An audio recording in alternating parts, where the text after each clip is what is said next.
Good morning, ladies and gentlemen. Welcome to today's Chicago Board of Education meeting. Today is March 27, 2019, and we're holding today's meeting in the boardroom at 42 West Madison Street. I'm Frank Clark, and on behalf of my fellow board members, I want to thank everyone for coming today.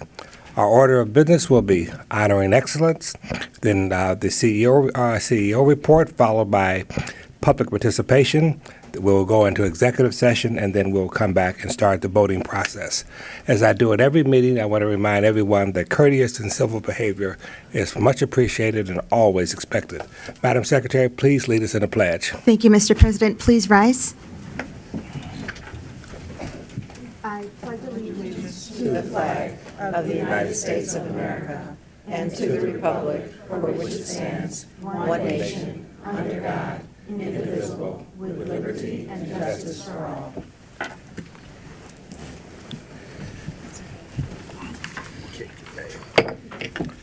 The regular meeting of Wednesday, March 27, 2019 is hereby called to order. Madam Secretary, please call the roll. Thank you. Member Garza? Present. Vice President Guzman? Present. Member Ward? Present. Member Goolsby? Present. And President Clark?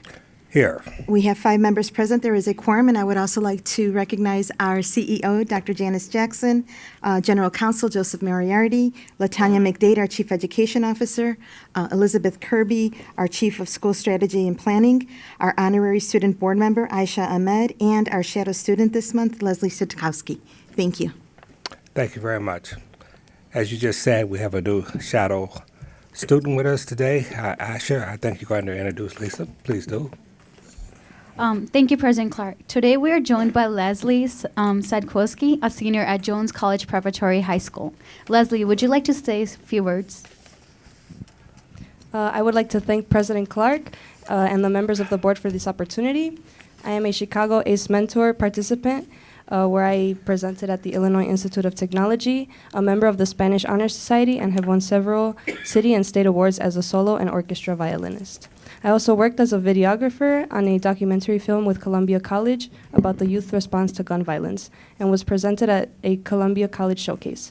I am honored to be a part of this board meeting. Thank you. Thank you very much for being here with us. You produced a film on gun violence. That's outstanding. And where was it shown? At Columbia College, at a showcase. Yeah, it was presented at a showcase at Columbia College. That's really outstanding. Yeah. Good. Okay. Let us proceed with honor and excellence. Latanya. Good morning. We begin each Board of Education meeting by recognizing the talents and accomplishments of our students and school communities. This month, we are in the presence of several champions, beginning with Mr. Connor Cameron of Eric Solorio High School. Mr. Cameron recently received the inaugural Coach of the Year Award from the National Association for Urban Debate Leagues. According to this respected organization, Mr. Cameron's hard work and dedication have made debate the ultimate status activity for more than 40 students per year at this Southwest Side High School. I congratulate Mr. Cameron on this prestigious award and thank him for encouraging our students to find their voice and become leaders in their communities. Please join me in welcoming Solorio High School Debate Coach of the Year, Connor Cameron.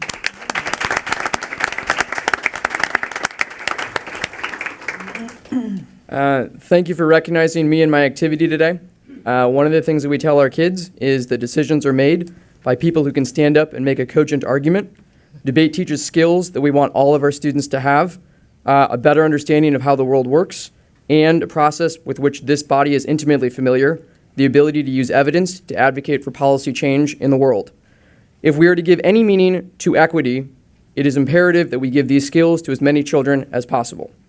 A couple of people that I want to thank, Principal Iturralde and Solorio's administration has been incredibly supportive over the last 7 years that I've coached debate at the school. The Chicago Debate League, which is now Chicago Debates, has also been incredibly supportive. And the unique partnership between the league and Chicago Public Schools makes this activity accessible to lots of kids. We have 24 kids who will be competing at the city championship this weekend. the partnership between the Debate League and Chicago Public Schools makes the activity accessible to thousands of kids as young as middle school across the city, which is pretty cool. Excellent. I think that I'd love to see debate, frankly, in literally every school. I think it serves such a wonderful purpose. It allows people to learn how to stand up and speak and express themselves based on data and information, something that's very, very necessary if you're going to be successful in life. I know that debates in many schools, it's not in all of our schools, and it doesn't succeed unless there's someone dedicated to making it work. So your unique commitment makes all the difference in the world, and congratulations on your accomplishments, and we look to continue pushing debate in more and more schools. Thank you so much. Board If members, any other comments or questions? If I may, President Clark, well, congratulations to you. And in a former life, I know what being involved in debate is like and has hosted many debates. And they're long hours that are put in, sometimes midnight to 1 o'clock in the morning. I remember that some topics took place. So thank you for your dedication to doing this and to promoting it for the children. What is the topic? Is there a topic for this year? What is the topic? This year's national high school topic is about restrictions on immigration, so very timely. Very timely. Yep. Thank you. Thank you very much for your support of debate. Thank you. Thank you, and congratulations again. Next, we are thrilled to recognize Audubon's 7th grader, Aaron Chang, who recently won the 2019 Citywide Spelling Bee.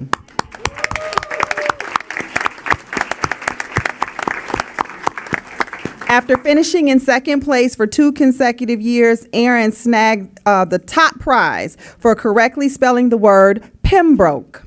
He will now go on to represent Chicago at the Scripps National Spelling Bee in Washington, D.C. this May. Please join me in congratulating Aaron Chang, our district's #1 speller. Thank you. Okay, so good morning. I have something.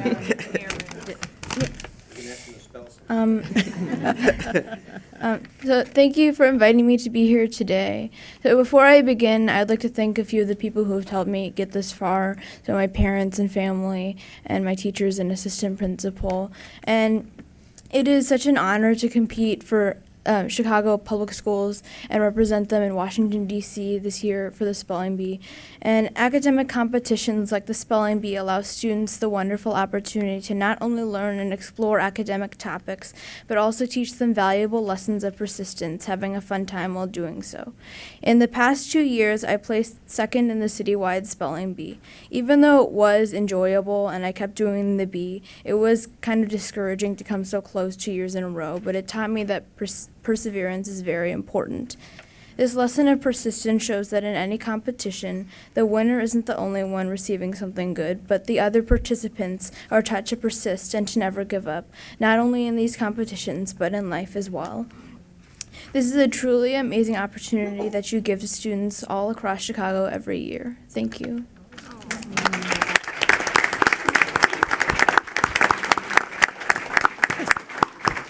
That's just outstanding. Board members, any comments, questions?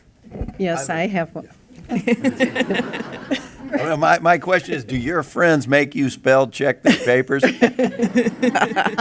Sometimes. And my second question is, what's the toughest word that you had to spell but didn't know in those previous years, and do you hate that word now?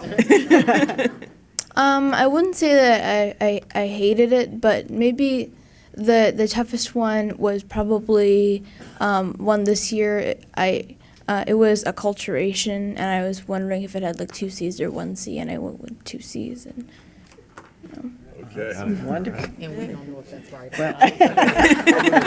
Check my spell check here. I know. If I can just comment and just say congratulations again to you, and for being a model for persistence. I really resonate with your comments that you made with persistence. And, you know, one of the things I found in my schooling and in my leading of schools is that students who had persistence were most successful. So congratulations on that and for bringing that up. President Clark, if I may, Aisha would also like to comment.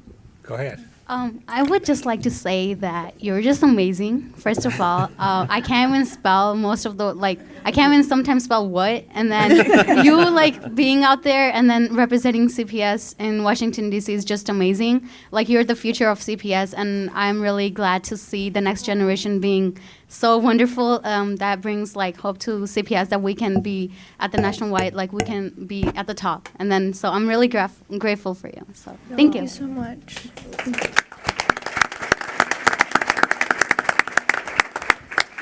Thank you very much. All right. Thank you, Aaron. Moving to athletics, we want to recognize Maria and Fabiola Rivas, two sisters from Lakeview High School, who advanced to the state tournament in tennis in fall of 2018. Maria and Fabiola came to Chicago from Venezuela 2 years ago and have become leaders of the Lakeview tennis team. They finished among the top 10 singles players in the state of Illinois. And Maria, who will graduate this year, is set to continue playing tennis next fall at Roosevelt University. Please join me in congratulating Maria and Fabiola along with their coaches. Their coaches, Nora Bogansky and Erica Bazaggio from Lakeview High School. Okay. First of all, we want to thank the Board of Education for this honor. Thank you for having us. And I want to thank my parents for the support and my coaches that were always there for us. So, good morning. My name is Maria. She's Fabiola. And I just wanted to say that being in the team and being in high school, and coming from a different place where it's totally different, it's amazing having these friends and your partners to help you throughout, not even just sports, but also throughout school, and just having someone that you know and you're always there for you and supporting you. It's really nice, and it's been great. These last 4 years they've been really awesome. Great. Thank you. Do you ladies play singles and doubles? Just singles. Just singles. You play each other? Sometimes. I won't ask who's the strongest. I'm a big tennis fan. In fact, I'm watching the tennis taking place in Miami right now. Do you ladies watch tennis on TV? Yeah. Who's the for the WTA? Who's the tennis player you would like to emulate the most? It's probably Serena. Right now. She's pretty good. Board members, any comments or questions? I do. Oh, Go ahead. go ahead. Sorry, I'm all excited about all these nice things. I just wanted to say that congratulations again to you. And, in my experiences, I've always found that students who were in season in their sport really did well academically, even though you were so busy. Did you find that true for yourselves as well? Yeah, it's almost like you're keeping schedule, and when the times you have to work for tennis and then work for school, and you have to have that balance of both. You need both to be successful. Yeah, that's a wonderful outcome, I Yeah. think, of being involved and, and being so busy that your academics and your study habits actually work really well. Thank you. Thank you. I was going to make a similar comment, Gail, but you said it so much more eloquently than I would have. But I just want to, again, congratulate you both. And, I think we often here celebrate scholars and athletes. Today we're celebrating scholar athletes. So I just want to congratulate you all again. Thank you.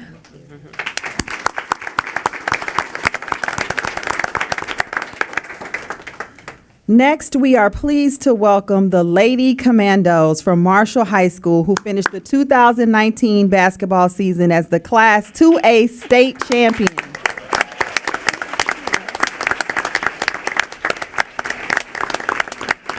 This was the second state championship in 2 years for Marshall, who came from behind in the final minutes to defeat Tolopolis I'm sure I messed that up.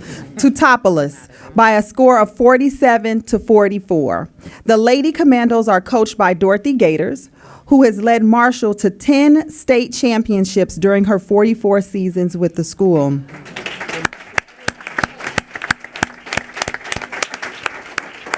With a record of 1,133 wins and 206 losses, she is the basketball coach with the most wins, male or female, in IHSA history.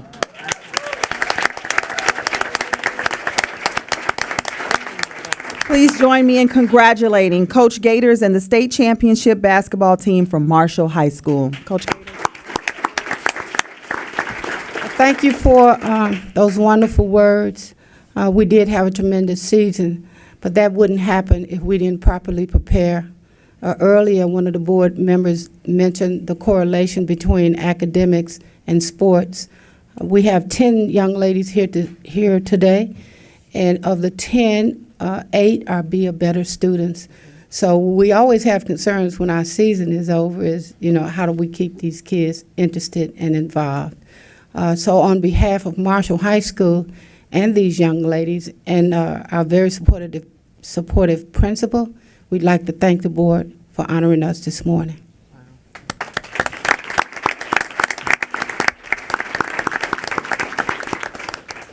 Board members, any comments? How many members of your team are seniors?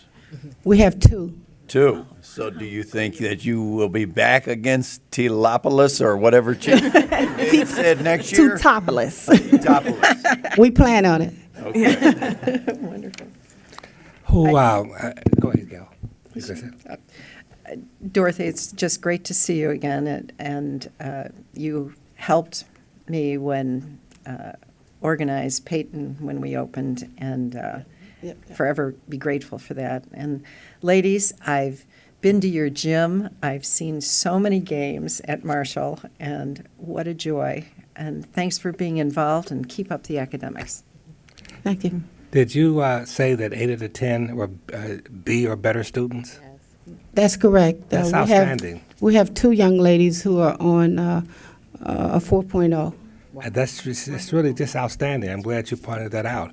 Your athletic skills are phenomenal, and when that's coupled with your academic skills, it says so much about who you are and, frankly, where you're going in the world. I have to ask this question: Who hit that winning basket?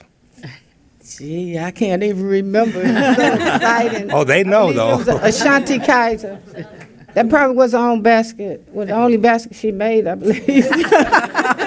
Put your hand up, sweetie, so we can see who you are. Is that you? Yeah. Now, I recognize basketball is a team sport, and hitting the winning basket doesn't mean anything unless you had a lot of other scores in the interim. So you all did very, very well. But I'm just curious. Congratulations to all you ladies, and boy, your future's so very bright. Thank you so much. All right. Thank you.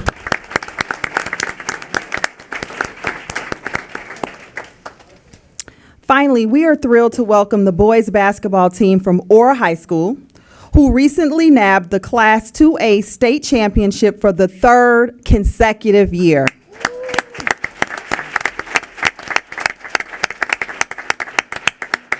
This talented crew is just the 4th basketball team in IHSA history to win at least 3 consecutive state titles, and they are the first small high school to do so.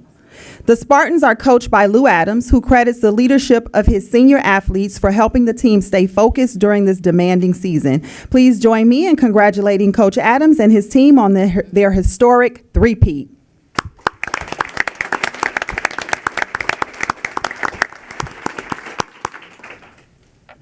First of all, I want to thank the board for honoring us for being here this morning. My name is Tawante Williams, and I'm a senior. Very tall. My name is Tawante Williams. I'm a senior at Orr Academy High School.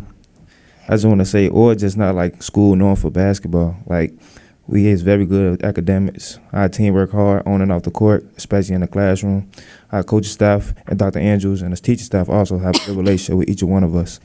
They push us every day in every class to work hard. Okay. I want to pass the mic to my fellow teammate, Terry Williams III. Thank you. Good morning, everybody. My name is Terry Williams III, as he said.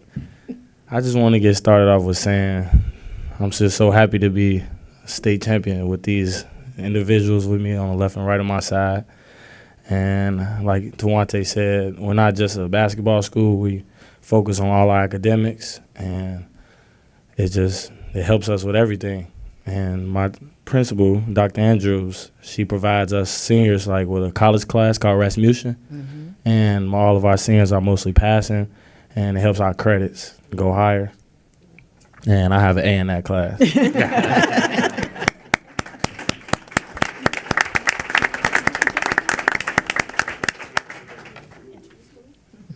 I want to bring Lou Adams to the podium. All right. The best coach ever. Yes.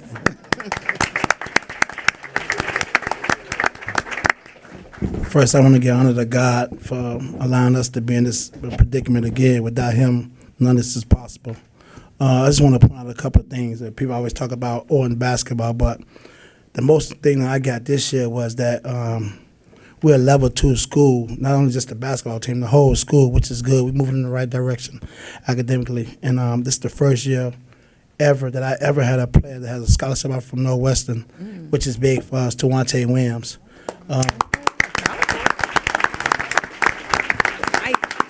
No other school this year in the public league has that. No other school. Wow. So we proud of Tawante to get a scholarship offer from Northwestern, which is big for our school. Sharif Kinney has a scholarship offer from Missouri. And I think Greg from Connecticut, and Terry going to prep school. So that's good. And then we got a lot of guys that's on my team that I'm sending to my college, which is Russ College at HSBC in Mississippi. Mike Taylor, Samaje, Robert, they all going to HSBC in Mississippi, which is Russ College, which is good. So all our boys are going to school, which is the most important thing. And these boys been good for us for 3 years, 2 years, however. I love them, and they did a fantastic job. Thank you. And good morning again. I just want to thank you for allowing us to be here today. And as a principal of OR for the last 3 years, this has just been it's just been a really great experience for me. I don't know if I could love a school better than me loving OR. Just know that my goal here is not only to make sure that all these boys have successful lives, it is my duty to make sure that every single student that crosses my path finds success, whether it be during college or whether it be going right into the workforce. So just know that my heart and soul is about making sure that students are equipped to be successful humans when they leave the school. And thank you so much for allowing us to be here. Thank you so much. Board members, any comments? Yes, I wanted to congratulate all of you, and especially on the academic achievement and also the achievements on the court. So my question, it's a very simple question. Any predictions for March Madness? Duke? Okay, well, we may see some of you sometime in the future there. Thank you. Absolutely. Congratulations. Yeah. Did I hear you right that you became the principal 3 years ago? And they correct. began winning the state championship when you arrived, and they haven't stopped. I don't know what you got some kind of blessing or something going on, but what will be how do you top this for next year? Well, of course, we want to have continued state championships under our belt, but I don't know how we're going to do, but we're going to have our girls next, and we're going to do volleyball and football. I guess that's our next. But most importantly, just making sure that all of the students have options when they leave. So, congratulations to you guys. It's really amazing. Just a quick comment. Listening to the young men speak and the principal and the coach, every successful school that I focus on always has a dynamic principal. I think there's absolutely no exception to that, and you're obviously a living proof of that.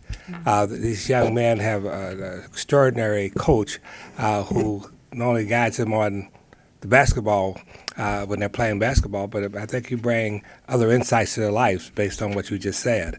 All you young men have above average or even extraordinary athletic abilities, and that actually is a very useful thing to have, and it will carry you quite far. But at the end of the day, what I like the most was all of you that spoke said something about your academic achievements, and you're proud of that. You know, so I wouldn't be shocked at all to look at TV one day and see one of you playing on a professional team. There's one or two of you as possible, but you always want to take care of the academics first. And the athletic ability could get you scholarships, could open many, many doors for you. But at the end of the day, you want to focus on the academic side every bit as much as you have as a God-given athletic skills. And I heard that from all of those folks that are talking to you every day. But really, congratulations. Three times championship. That's outstanding. Congratulations.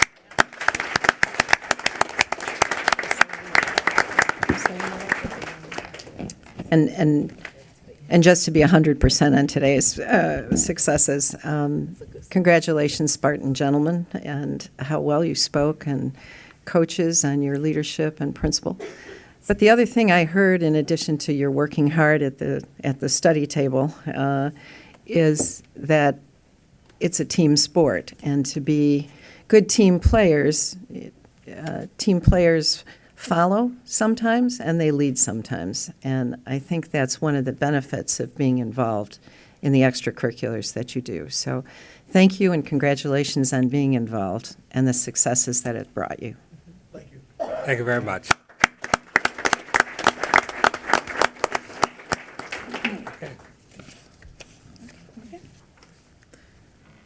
Congratulations again. Okay, thanks. Thank you.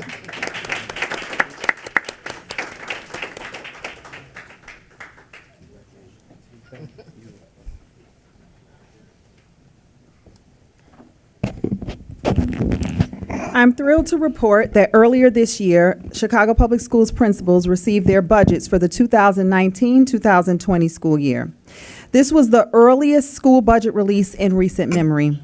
And this was made possible because 2 years ago, our families and school communities joined Mayor Emanuel and our elected officials in Springfield to fight for fair funding for the fair funding that our students deserve.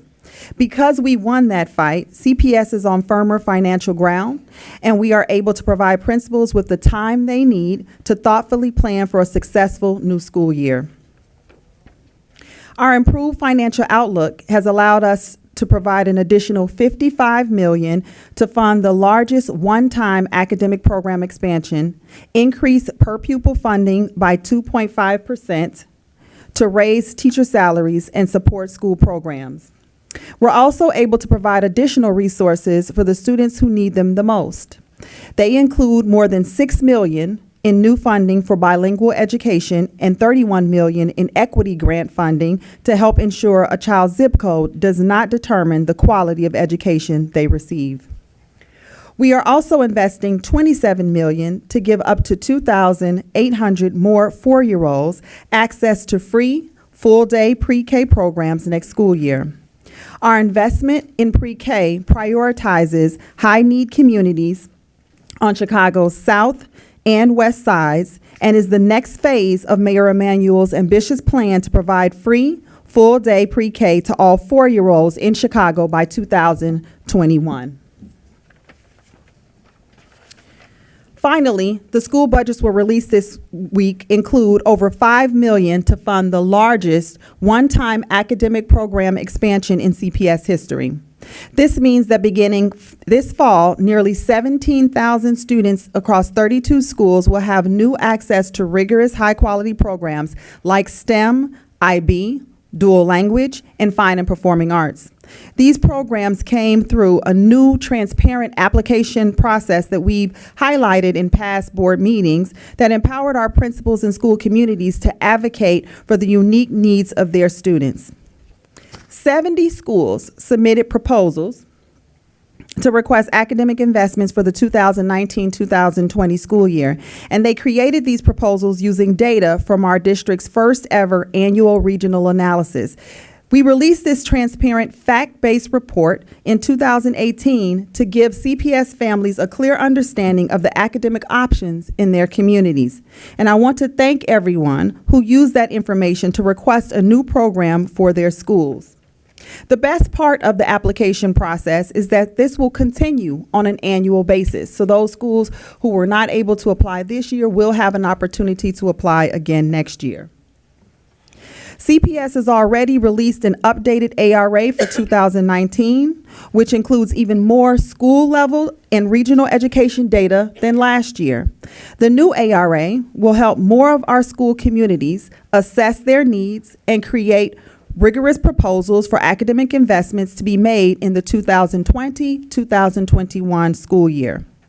You can find this data on cps.edu/school data, and CPS will begin accepting these proposals later in the year.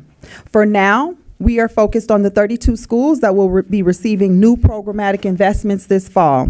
I have no doubt that they will use this opportunity to help CPS build on the reputation that we've achieved as a national leader in the field of urban education. I will now turn things over to our CEO, Dr. Janice Jackson, who has some more exciting updates to share. Thank you, Chief McDade. First, I'd like to start the CEO's report by making a special announcement. Today, I'm happy to report that we are welcoming our first Title IX officer to Chicago Public Schools, and her name is Ms. Cammie Pratt. This morning, we made this announcement through email and via our social media channels. She will lead CPS's Office of Student Protection in Title IX, which launched last year to protect our students from sexual harassment, violence, and abuse. Cammie is a licensed attorney, mediator, and Title IX coordinator, and I might also add a CPS parent now, who has spent the last 10 years working to eliminate gender-based discrimination, sexual harassment, and sexual violence from all programs and activities at the University of Phoenix. I am thrilled to welcome Cammie to our district. We have total confidence that she will bring the same level of commitment to CPS that she has in her past experiences. Cammie is not here this morning, but we should all give her a warm welcome to Chicago and to CPS. As a CPS educator and mom, my top priority will always be keeping our students safe. This is why CPS created a comprehensive plan of action to protect all of our children.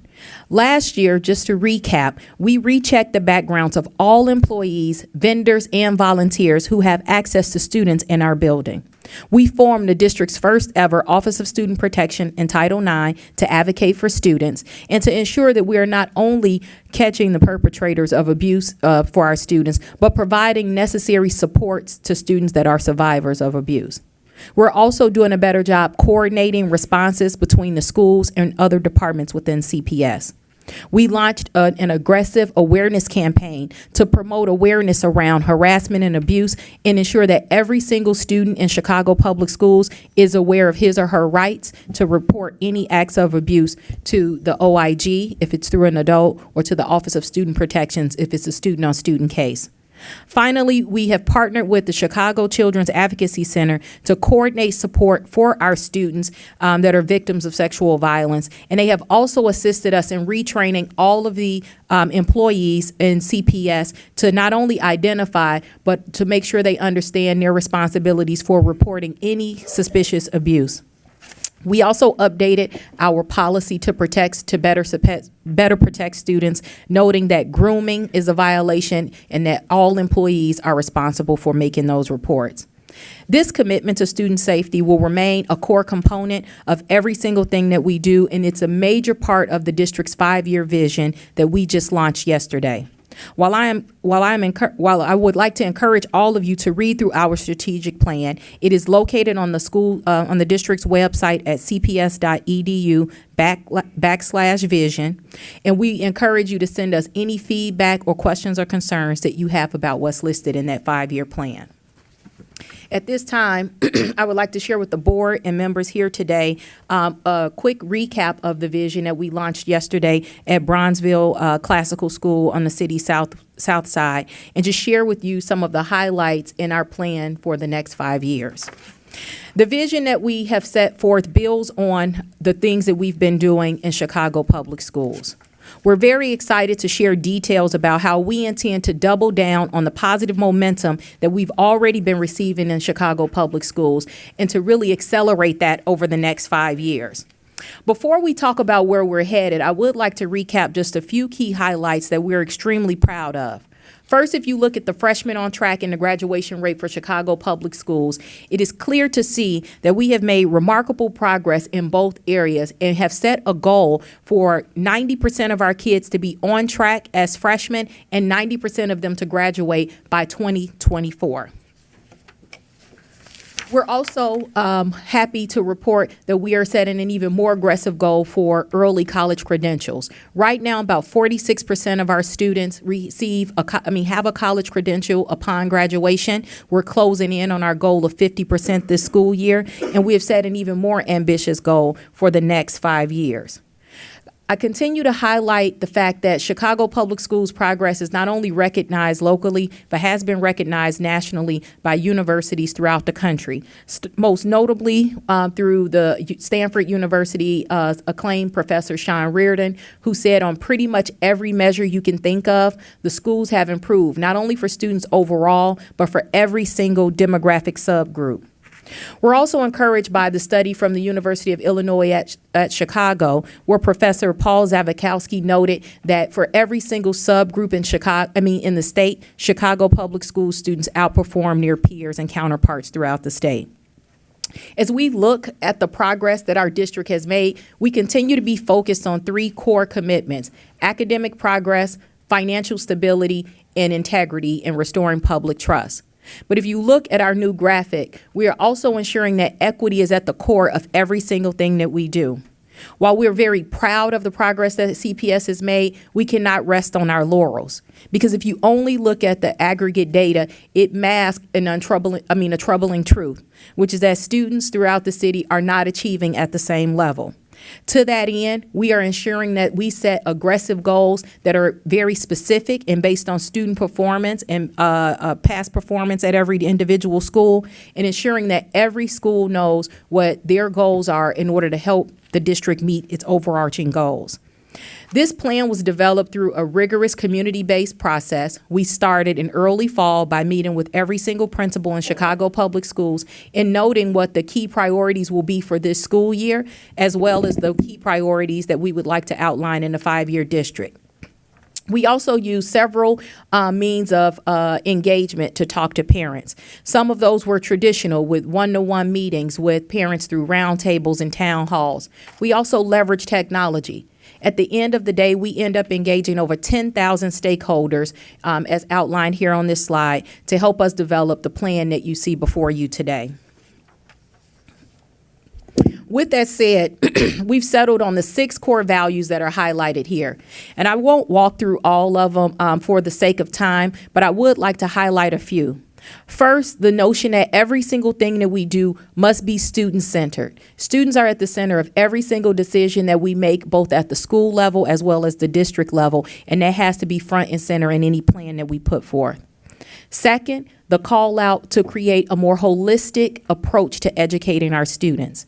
As I've said before, we're extremely proud of the progress that the district has made, but in reading and math, but we also want to ensure that we create schools where students have a comprehensive educational experience that not only includes the core courses, but extra core courses like art, world language, and other courses. Too many of our principals still are making decisions between world language and arts in our schools, and we know that every school should have access to all of those courses. Finally, I want to highlight the community partnership aspect of this plan. If you look in our vision, we've made several call outs to community-based organizations and nonprofits that have supported our work.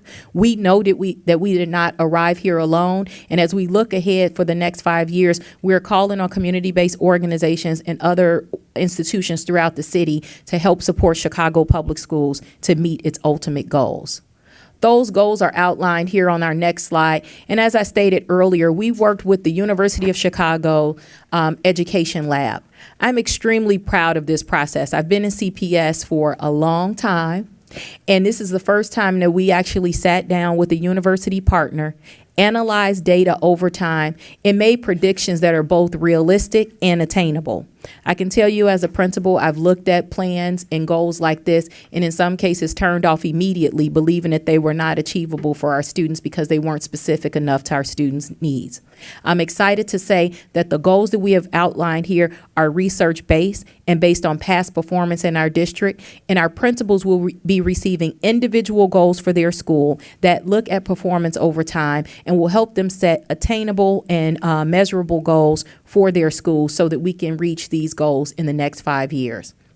On one end, if you could go back one slide, I do want to highlight two quick things. At the early childhood level, for the past few years, we focused on access and increasing the number of seats, and we are happy about the announcement we made last week about more classes for 4-year-olds. But we are also doubling down and ensuring that early childhood is not simply about access, but it's also about preparation. The goal is to make sure that our students are entering school ready to learn in kindergarten, and that means that they must be readers or beginning readers at that time. So we're going to put resources into bolstering our early childhood program so that we have more of our kids entering ready to learn in kindergarten. On the other end of that spectrum, and I stated this earlier, we've set a much more ambitious goal around high school graduation. Our goal is a 90-90 goal, believing that if we can sustain 90% or more of our students on track to graduation at the end of 9th grade, that we can achieve this goal of 90% of our kids graduating and going off to post-secondary endeavors after they leave CPS. On this page, it really just outlines some of the major areas of focus for this school year. We want to continue to advocate for equitable funding for CPS and also make sure that we are distributing the funding that we're provided in a much more equitable and transparent way. We're going to build on some of the tools that we've already created, for example, the Resident's Guide to Student-Based Budgeting, and also use other tools to make it more transparent how our schools are funded. We also want to ensure that our schools and the district is operating in alignment with operational principles of excellence, believing that if we're better stewards of the funding that we have, we will be able to achieve our goals of putting more of the funding that we receive in the classroom. At the top of this, I talked about the importance of safety, and I really would like to just reiterate how important this is and how it shows up in a number of different ways in our vision. Again, we've created an office, a cabinet level position to ensure that in every single office, we're looking at our roles and responsibility for protecting our children here in the schools. We understand that parents entrust us with their most valuable and most precious thing on this earth, which is their children, and we want to ensure that they are safe when they're in our custody. In addition to some of the things that I pointed out earlier, I have committed to ensuring that the culture of the district is changing so that kids are protected here. We're also going to be working to make sure that every single school passes a safe school certification by fall of 2019. You will be hearing more information about that in upcoming board meetings. But essentially, we want to make sure that our students are protected not only from some of the things that I've highlighted earlier, but ensuring that every single thing is in place to protect our children from random acts of violence or other disasters that can happen in our schools, and ensure that all of our principals and employees have been trained properly to address those issues. We will continue to try to recruit the best educators to work in our schools. I get the pleasure of talking about the great progress that we're making in CPS, but that progress happens in classrooms and in school buildings throughout the city. And without great teachers and strong leaders, we will not be able to accomplish the goals that we have outlined in this vision. We will continue our push to focus on principal autonomy and development, believing that that has led us to success today. But we will also double down on our efforts to make sure that we are attracting the best teachers to Chicago Public Schools. We want to make CPS a destination and a place where people are proud to be employed. And we're also going to continue to work hard to grow our own teaching staff and workforce so that we can fill all of the gaps that we have in staffing. 2 examples of that include supporting some of our ESP staff in obtaining teaching certifications, those of whom already have bachelor's degrees. And I'm also excited about the expansion of teacher preparation programs as a career and technical education track. And we're going to launch 2 of those programs in a predominantly African American high school and a predominantly Latino high school. Talked about the expansion of universal pre-K, so we can probably skip through that one. Lastly, I want to talk about a policy that we're extremely proud of, which is Learn, Plan, Succeed. In a year from now, our first class will be graduating, who will be responsible for having a post-secondary plan upon graduation. Our goal is to make sure that our students graduate and that they are able to reach their dreams at post-high school.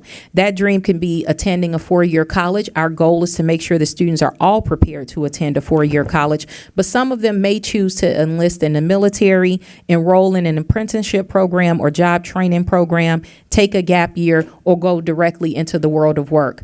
Either way, we want to make sure that they are aware of all of the options that are out there for them, and ultimately it will be a student and family decision to, at that point. We want to make sure that these conversations are not just reserved for middle-class families and others. Every single student who leaves CPS should have not only an SAT score in their back pocket, early college credentials, but also a plan so that they can obviously learn, plan, and succeed. This is our goal for Chicago Public Schools. We want to ensure that there's equity for all.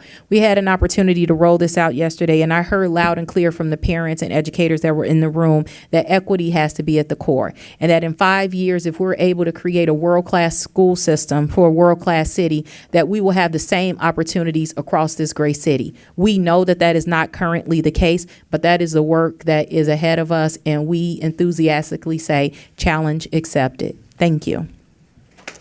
Thank you very much. President Clark, that concludes the CEO's report. Thank you. Are there any questions or comments, board members? I'll just make an observation, Dr. Jackson. One, I know the 5-year rollout was extraordinary. I've gotten quite a bit of feedback. 2, I want to reinforce just an extraordinary part of Dr. Jackson's message. It's not enough that our students perform well at CPS. That's expected. That's our job. It's also important that they're prepared for the next phase in their life, whether that's a 4-year college, whether that's a trade, whether they just want to go and work. They need to be prepared to be successful in their life, and Dr. Jackson's focus on this is extraordinarily important and will make, I think, a tremendous difference in hundreds of thousands of young people being successful in their lives. So I wanted to reinforce her comments along that line. We think about them when they're here, and we're preparing them for their future, obviously, with the help of their parents. So, okay. If there are no more questions, I have one brief announcement to make, and that's to encourage everyone, as I do at every board meeting, to use the website, which is cpsboe.org. And it's not that you don't, you do, but it's a reminder that may not be completely necessary. But there's so much that happens in between board meetings. I just want to always make sure people know there's another vehicle to get to us, to talk to us, the board itself, and that's going on the website. You can schedule time with individual board meetings, et cetera. So keep using it. We make ourselves available to you. Madam Secretary, please share the details for the next board meeting. Thank you, Mr. President. The next board meeting will be held on Wednesday, April 24th, 2019, at the CPS Loop office. Advanced registration will open at 10:30 a.m. on Monday, April 22nd, 2019, and will close on Tuesday, April 23rd, 2019, at 5 p.m. or until all slots are filled, whichever is first. And if anyone has any questions about this process, please contact the board office for our assistance. Thank you. And You thought I was going to forget, didn't you? I can tell you looking at me. We're in the process of selecting our 2019-20 honorary student. Usher's going to share the application process. Please do so. Thank you, President Clark. So the application period for 2019 to 2020 honorary student board member is now open. I encourage rising juniors and seniors, current 10th graders and 11th graders to apply. The deadline for the application is April 26th. More information is posted on the website at cpsboe.org. Please use it. Thank you very much. Very well done. Okay, we're going to proceed now with our public participation. Madam Secretary, please share the rules for public participation. Thank you, Mr. President. Speakers, please listen while I provide directions for public participation. I will call your name and number when it is your turn to speak. When you hear your name, please immediately proceed to the staging area to the left of the podium and check in with our board office staff member, Eric. You will be lined up in the right order, and when it is your turn to speak, proceed to the podium and state your name. After you state your name, I will then start the 2-minute clock, which is visible to all in the audience. And I would also like to note that there is a timer on top of the podium for the speakers to see. When there are 30 seconds remaining, the color will turn yellow, and when the 2 minutes are up, the light will turn to red. Please immediately take your seat when your time is up to allow for the next speaker to begin. Also, for anyone who plans to stand in support of a speaker, please be aware that the only walkway in the boardroom is behind the podium. Therefore, if you would kindly make a single file line and stand as near as the railing as possible, this will still allow people to pass through the area safely. Thank you. Thank you, Mr. President. And before we begin with the speakers list, Mr. President, I will be calling up elected officials, and I will start with calling Alderman Cardenas from the 12th Ward, please, followed by Alderman Arena from the 45th Ward.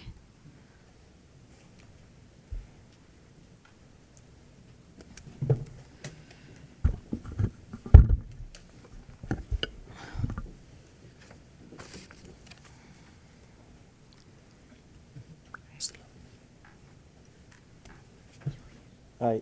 Good morning. Good morning. As I address the board, President Clark, Heisman, CEO Jackson, and of course I want to acknowledge Arnie Rivera, who has been instrumental in being accessible like no one else has done before in addressing critical issues in our schools, and we are working on a couple of things that that are good for a couple of our local schools. But I'm here today on a different topic. And by the way, before I start, I want to congratulate you, the board, and Dr. Jackson for having the calmest board meeting that I've been to in probably a decade. So something must be going on here. All good. Let's keep up the good work, Dr. Jackson. There's a lot to do. I know not perfect, but you have a budget to work with. Excited parents and teachers that are working with you, and a tough agenda, but lots going on. So thank you. But I'm here today on a very important topic, and serious. The parents here beside me are from Calmeca Academy in my west Barton Park side of the 12th Ward. And a little background on the school. Calmeca was built in 2010. It was part of our efforts, Modern Schools for Chicago, under the Daley administration, and is one of many schools that I fought hard to get, including Bacalliar's High School and a middle school as well. Calmeca, the name comes from the Aztecs. It's a house of lineage. It was an academic center for them in the most advanced civilization of their time. It's where they sent their sons and daughters to school, with great expectations to be the best in religion, to be the best in scholar, to be the best citizen above all. But close to home, we have a serious situation with leadership and our principal. And let me walk through a couple of, all these points are being summarized by me because I'm the one that's speaking, since they will not be able to speak on their own. We have met with your leadership team, some of the LSC representatives that oversee LSC governance, And they're aware of our concerns of Calmeca's leadership, in particular, the principal, Paulette, what is her last name? Nancy Paulette is her last name, sorry. And some of the gravity of the situation is that the parents feel she has created a toxic environment. There's not a day that doesn't go by with something going on. Police has been called. Media has been at the school. And I've never seen a school a level 1 school with such a chaotic environment. Now, I see it when there's fighting going on or there's philosophical differences in the schools, when there's budget issues and there's cuts, but not when you're a level 1 school, not when your kids are learning, not when your fine arts are some of the best in the district, not when your former principal left you with such culture of excellence that this is going on. I don't particularly get involved in school politics. I have enough with my own. But it behooves me not to get involved, only because parents come to the office crying, heck, how come their kids are let out in freezing weather without coats because of some action that took place, and they see the principal fully coated with her head on, and a lot of the folks that are in the administration in the same way, with kids already inside the school, with a drill that did not get completely exercised as it should have been. So some of the kids inside the school, a lot of the kids outside in freezing weather, potentially could have gotten sick, and I don't know if many did or not. One of the many instances that this is going on, parents fighting each other, cops being called for petty differences that are going on. And some of the grievances goes on just very basic things. And you ask yourself, how is it possible she was renewed a 4-year contract? How is it possible that a principal with such great academic achievements could be in such predicament? And it comes from probably, I would say, and the parents could nod if they agree, with personalities, with pettiness that goes on, with leadership skills that are lacking somehow. She came from a different school, and she allegedly was moved on for similar grievances, and somehow that didn't get caught in the next round of hiring for whatever reason. And mistakes happen, mistakes are made, but we need to correct this, and we need your help. We need your oversight and your leadership and your knowledge of how things work to make sure that this gets addressed from your level onto the next, to make sure that the LSE is doing proper oversight, that documentation is provided in terms of meetings and how the school is being led, that a environment of calm and excellence is brought back to Calmeca. Is his mission from the beginning. It was. Let me give you a couple of instances. She has minimal attendance in evening, weekend, when events are required of her. She does not attend dual language principal meetings that are necessary for the school. During teacher-parent conferences, principal is not fully engaged in the meetings. During emergency situations, as I mentioned, a power outage, principal leaves the building. She is engaged in aggravating students who are transgender, questioning their sexual orientation, and there's documentation of that. There is evident display of favoritism with teachers, condescending,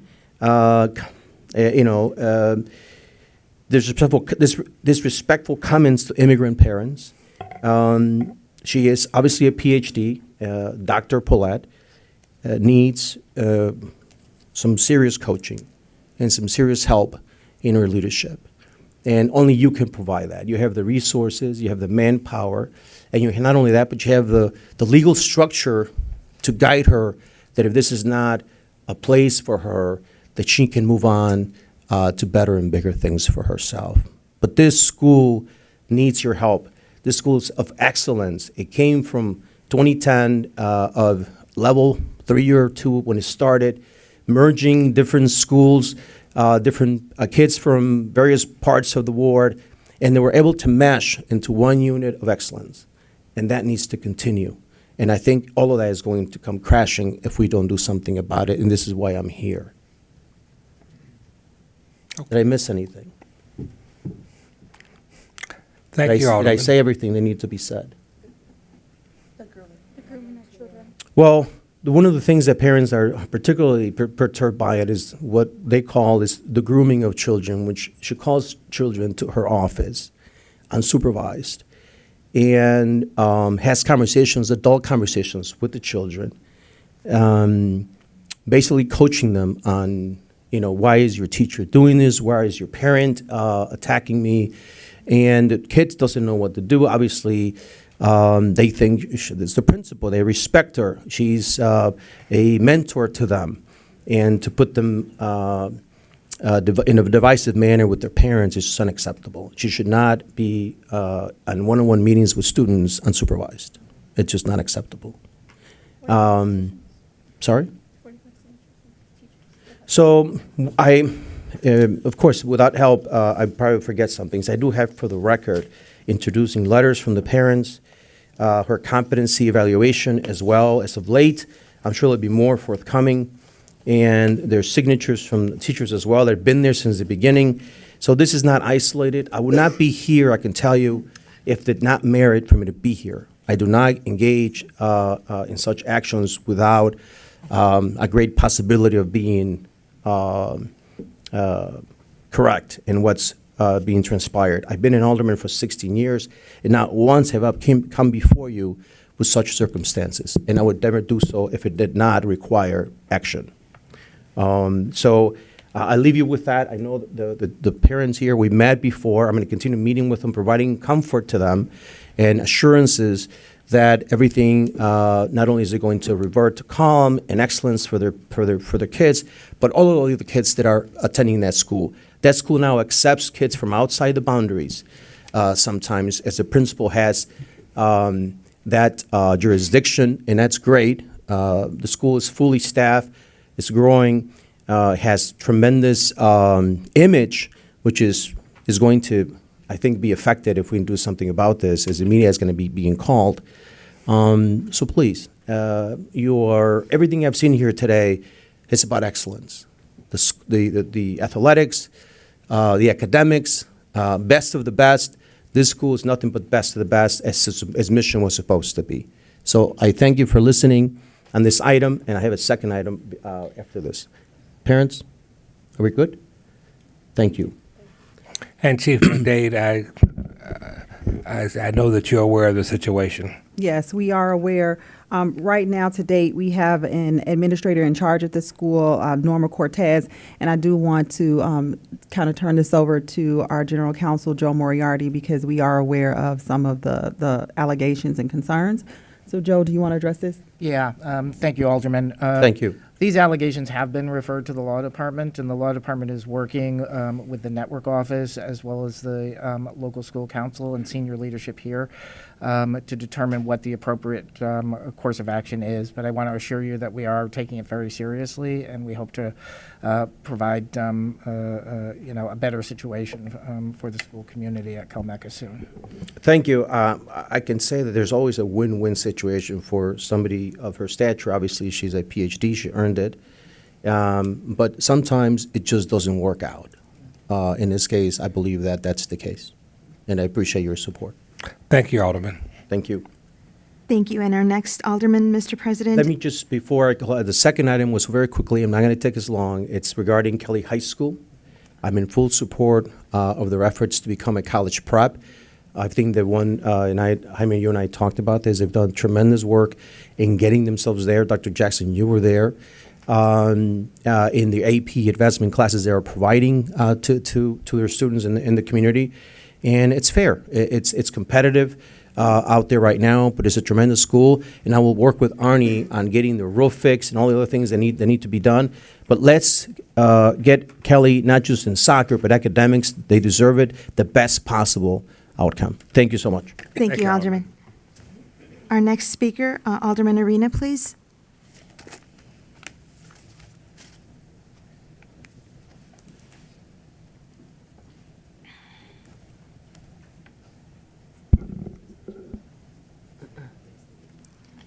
Alderman Arena, please.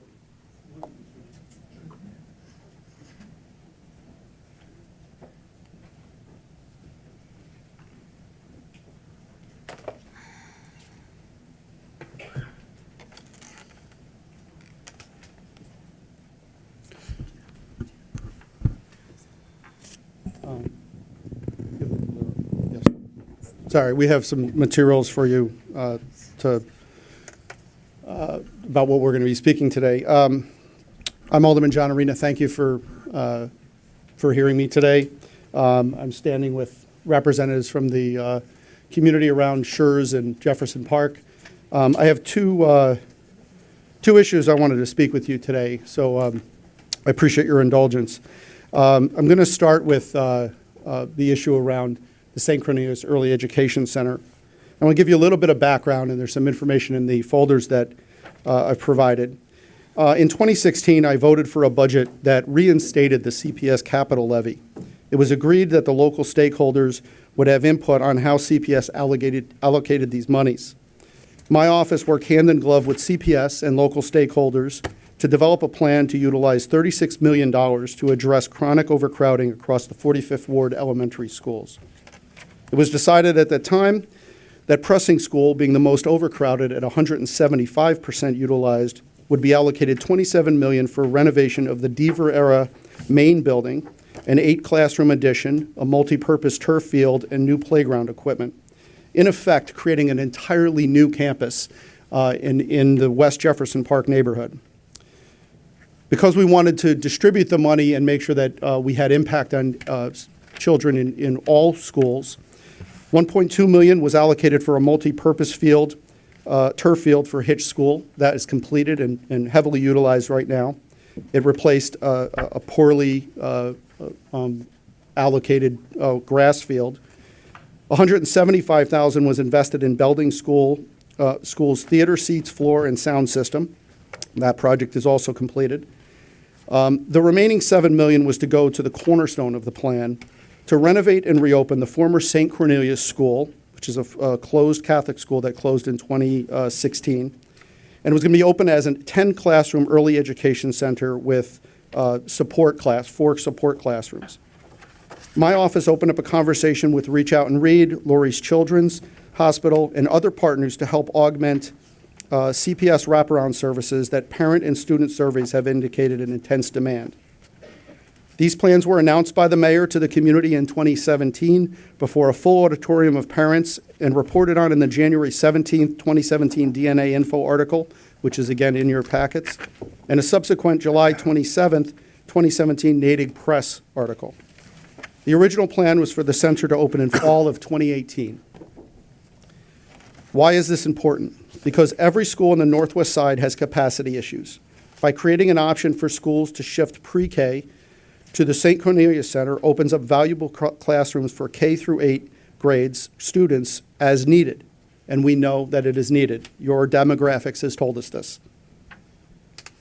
Then came a call from the mayor, this is back in 2017, asking that if I would help him address funding priorities for capital investments in other wards, in neighborhoods where the schools are in much worse shape than the ones in the 45th Ward.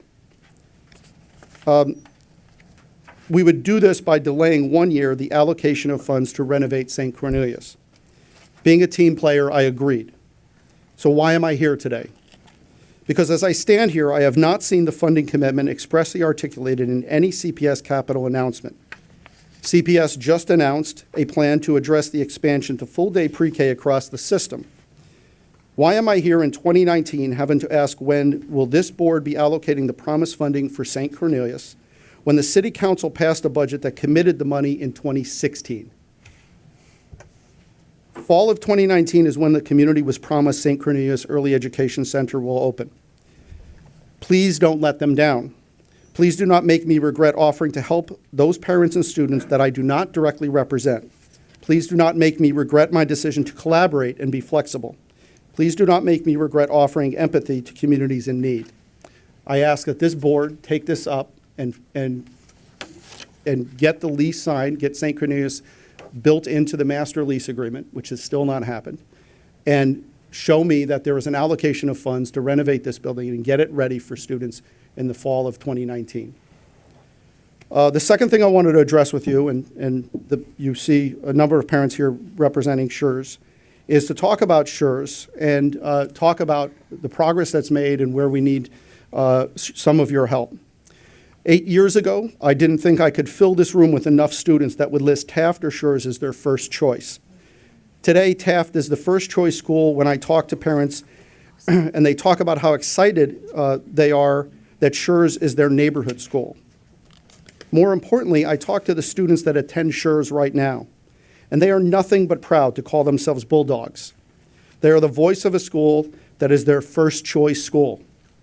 Standing with me today are, among others, Lee Stein, who is the chair of the Schurz Local School Council, John Carnath, who is the Schurz Alumni Board member, Derek DeSierra, board member of Old Irving Park Association and Friends of Schurz, Barb Cohen, board member of Old Irving Park and Friends of Schurz, and Ricardo Solano, senior high school, Schurz High School senior and student council representative. They will be, in turn, addressing some issues that Schurz faces right now. I'm going to top line those, and they will back it up with some more information. Alderman, just to be clear, you'll be the only individual addressing the board? In this? Right now? Right now? Yes, sir. They are on. And they're on the waiting list. speakers list, yes, They're sir. on the speakers list, and they will come in. That is correct. Schurz Field. This has been a 4-year odyssey to get a sports field on a campus that has not been able to provide space to have a home game for decades. We are right now at 3-4 months. This field was supposed to be completed in October. We are still waiting to see substantive, progress being made on this field. So we ask that the board make sure that there is oversight here, that Key Construction gets this work done. We have allocated $3 million from the local TIF to fund this, and the community is worried that they're not going to see this completed so that we can hold the first ever graduation ceremony for Schurz seniors this year, let alone actually have a home game on that field. Capital improvements are needed in this building. This is Carl Schurz is a historic landmark, a national designated landmark. There are roof repairs, tuck pointing repairs needed, interior due to water damage. You see some of the photos. Mold issues on carpeting, interior walls that are crumbling, building systems that need to be upgraded to heat and cool classrooms. The school desperately needs 3 engineers. They've been pulling back to 2 engineers, but to run a building of this age with the systems that are in place, it is nearly impossible for them to keep up with the needs of the school. The community is very invested in making Schurz a successful high school for these students who currently attend and for these students who will comprise future graduating classes. As I said when I first started talking about Schurz, this is 8 years later since I first got in, and when I talk to parents at the door, they don't talk about, I'm not sending my kid there. They say, how do we make this school ready for my children? And that is what we're seeing. The graduating classes from our neighborhood schools need a neighborhood high school like Schurz to be ready for them. The things that I've listed and the things you'll hear about are the things we need to do as a city that this board needs to help us see achieved in order to deliver on that promise for these students and these parents. Thank you. Thank you, Alderman. Yes, sir. Arnie is going to address, I think, your capital issue. So let me talk about the 3 issues. One, St. Cornelius, as the Alderman mentioned, this has been a project, long in the making. Since I took this role, I've been in contact with Alderman Arena. We do have the $5 million committed for the renovation of the project. So if there's anything additional you need from us relative to that funding commitment, we've done that. We will do that. There's some items that we're negotiating with the Archdiocese unrelated to the rider associated with St. Cornelius. That is part of the hang-up, but during our meeting scheduled for next month, we hope to resolve those issues so that we can get going and construction started this summer. On the Schurz field, as the Alderman mentioned, there have been a lot of fits and starts, a number of factors, including when the project was started in the fall. We had a very unseasonably wet fall, as well as the conditions over the last few months that have delayed a number of projects, including Taft and Whitney Young, and folks have come to the board meeting, have addressed that. And he also also mentioned the contractor, which we're working with tirelessly to get this stuff done. We will get the project done this spring. I have one of my top PMOs on that. I'm getting weekly updates on it. We got to get that done. Lastly, I have been in contact with the network chief as well as the school administration, as is my practice, regarding some of those capital issues, and we will get those resolved. I live in this community. I have a clear understanding of the importance of this school and a lot of the inconveniences that have been due to some of these issues, and we're going to get them resolved. Thank you very much, Arnie. Thank you, Alderman. Can I ask a question just to follow up on the allocation of the $5 million? I'm looking for some statement or a line item in a budget that shows me that that's there, because we've said we're going to do it, but is a commitment I have not seen. We will send you an official documentation later today, Alderman. Thank you, sir. I appreciate it. Thank you. Thank you. Thank you, Mr. President. And we also have Alderman Sawyer in the audience with us from the 6th Ward. Alderman Sawyer.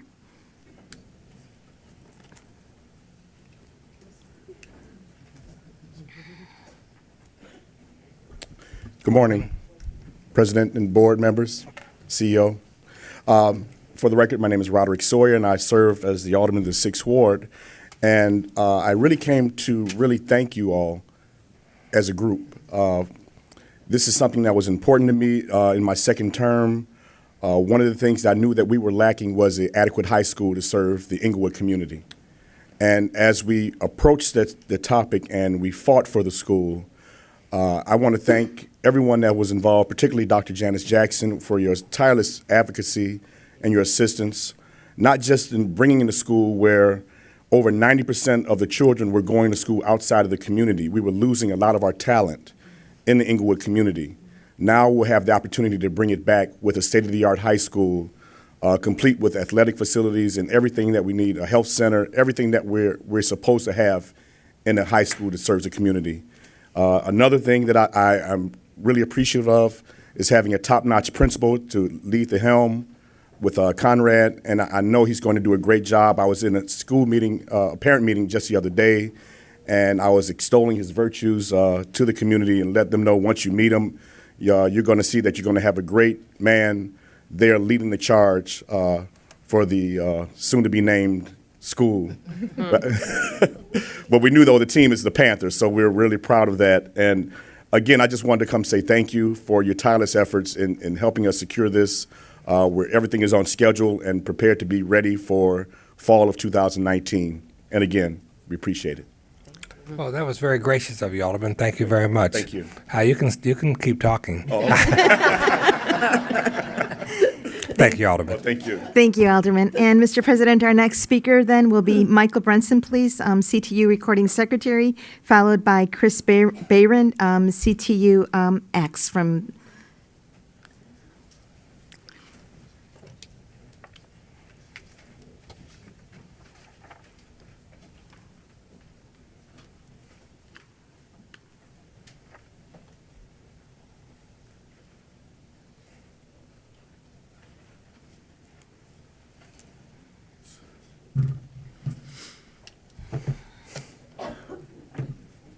Hello, everyone. Good morning. Good morning. Before I start, let me just mention, I know you've been inside, so you haven't seen everything going on outside. Oh, my goodness, where are my notes at? There was a meeting today outside, a press conference, with the just outside the CPS with the parents, and they were calling for wraparound social emotional student and family supports, sanctuary from ICE, fully funded high quality bilingual education, sustainable community schools, and investment in neighborhood schools. I thought you might want to know that, since community partnerships is part of your 5-year vision. Yeah, they were talking about that today. I really wanted to talk about CTE. That's something that's been really close to my heart ever since I've been in office. I'm completing my 3rd term. I've been in office for 9 years. And ever since I've been looking at what's been going on with what I prefer to call vocational education. My concern has been that there have been a lot of these programs that have been closed without any process. And when myself and the committee that I have, we call it a PAVE committee, Practical Arts and Vocational Education, and we also have a joint committee, CTE, where we meet with with CPS. We'd ask what was the process for closing these programs, and we'd get something like this. You know, everybody pointing at everyone else. The principal would say it was coming from central office. Central office would say it was coming from the principal. And then that's all we would hear. And then someone would whisper in my ear that it's actually coming from the network chief. We didn't know. So one of the things that we were able to do was embed something in our contract, in the 2015 contract, that does have a process for these closing these programs or upgrading these programs. This Article 18-18 in this contract. And I guess since it's new, it tends to be overlooked sometimes. And we have to remind the committee persons that we meet with that we want to honor this new article. So what I'm hearing is that at Prosser High School, there was a word was leaked. It wasn't told, it was leaked, that they were going to get rid of the auto body shop. And the staff was concerned. Not just the staff, but students were concerned and community members were concerned. Because I can tell you this, being an advocate of vocational education, I go out and I'll speak in schools and I'll speak to parents about it, and every parent I've spoken to, they're really excited about vocational education. They want it. You call it CTE, I still call this vocational education. You call it STEM, STEM is part of CTE. But anyway, word leaked out that they were getting rid of this auto body shop, and people don't want that.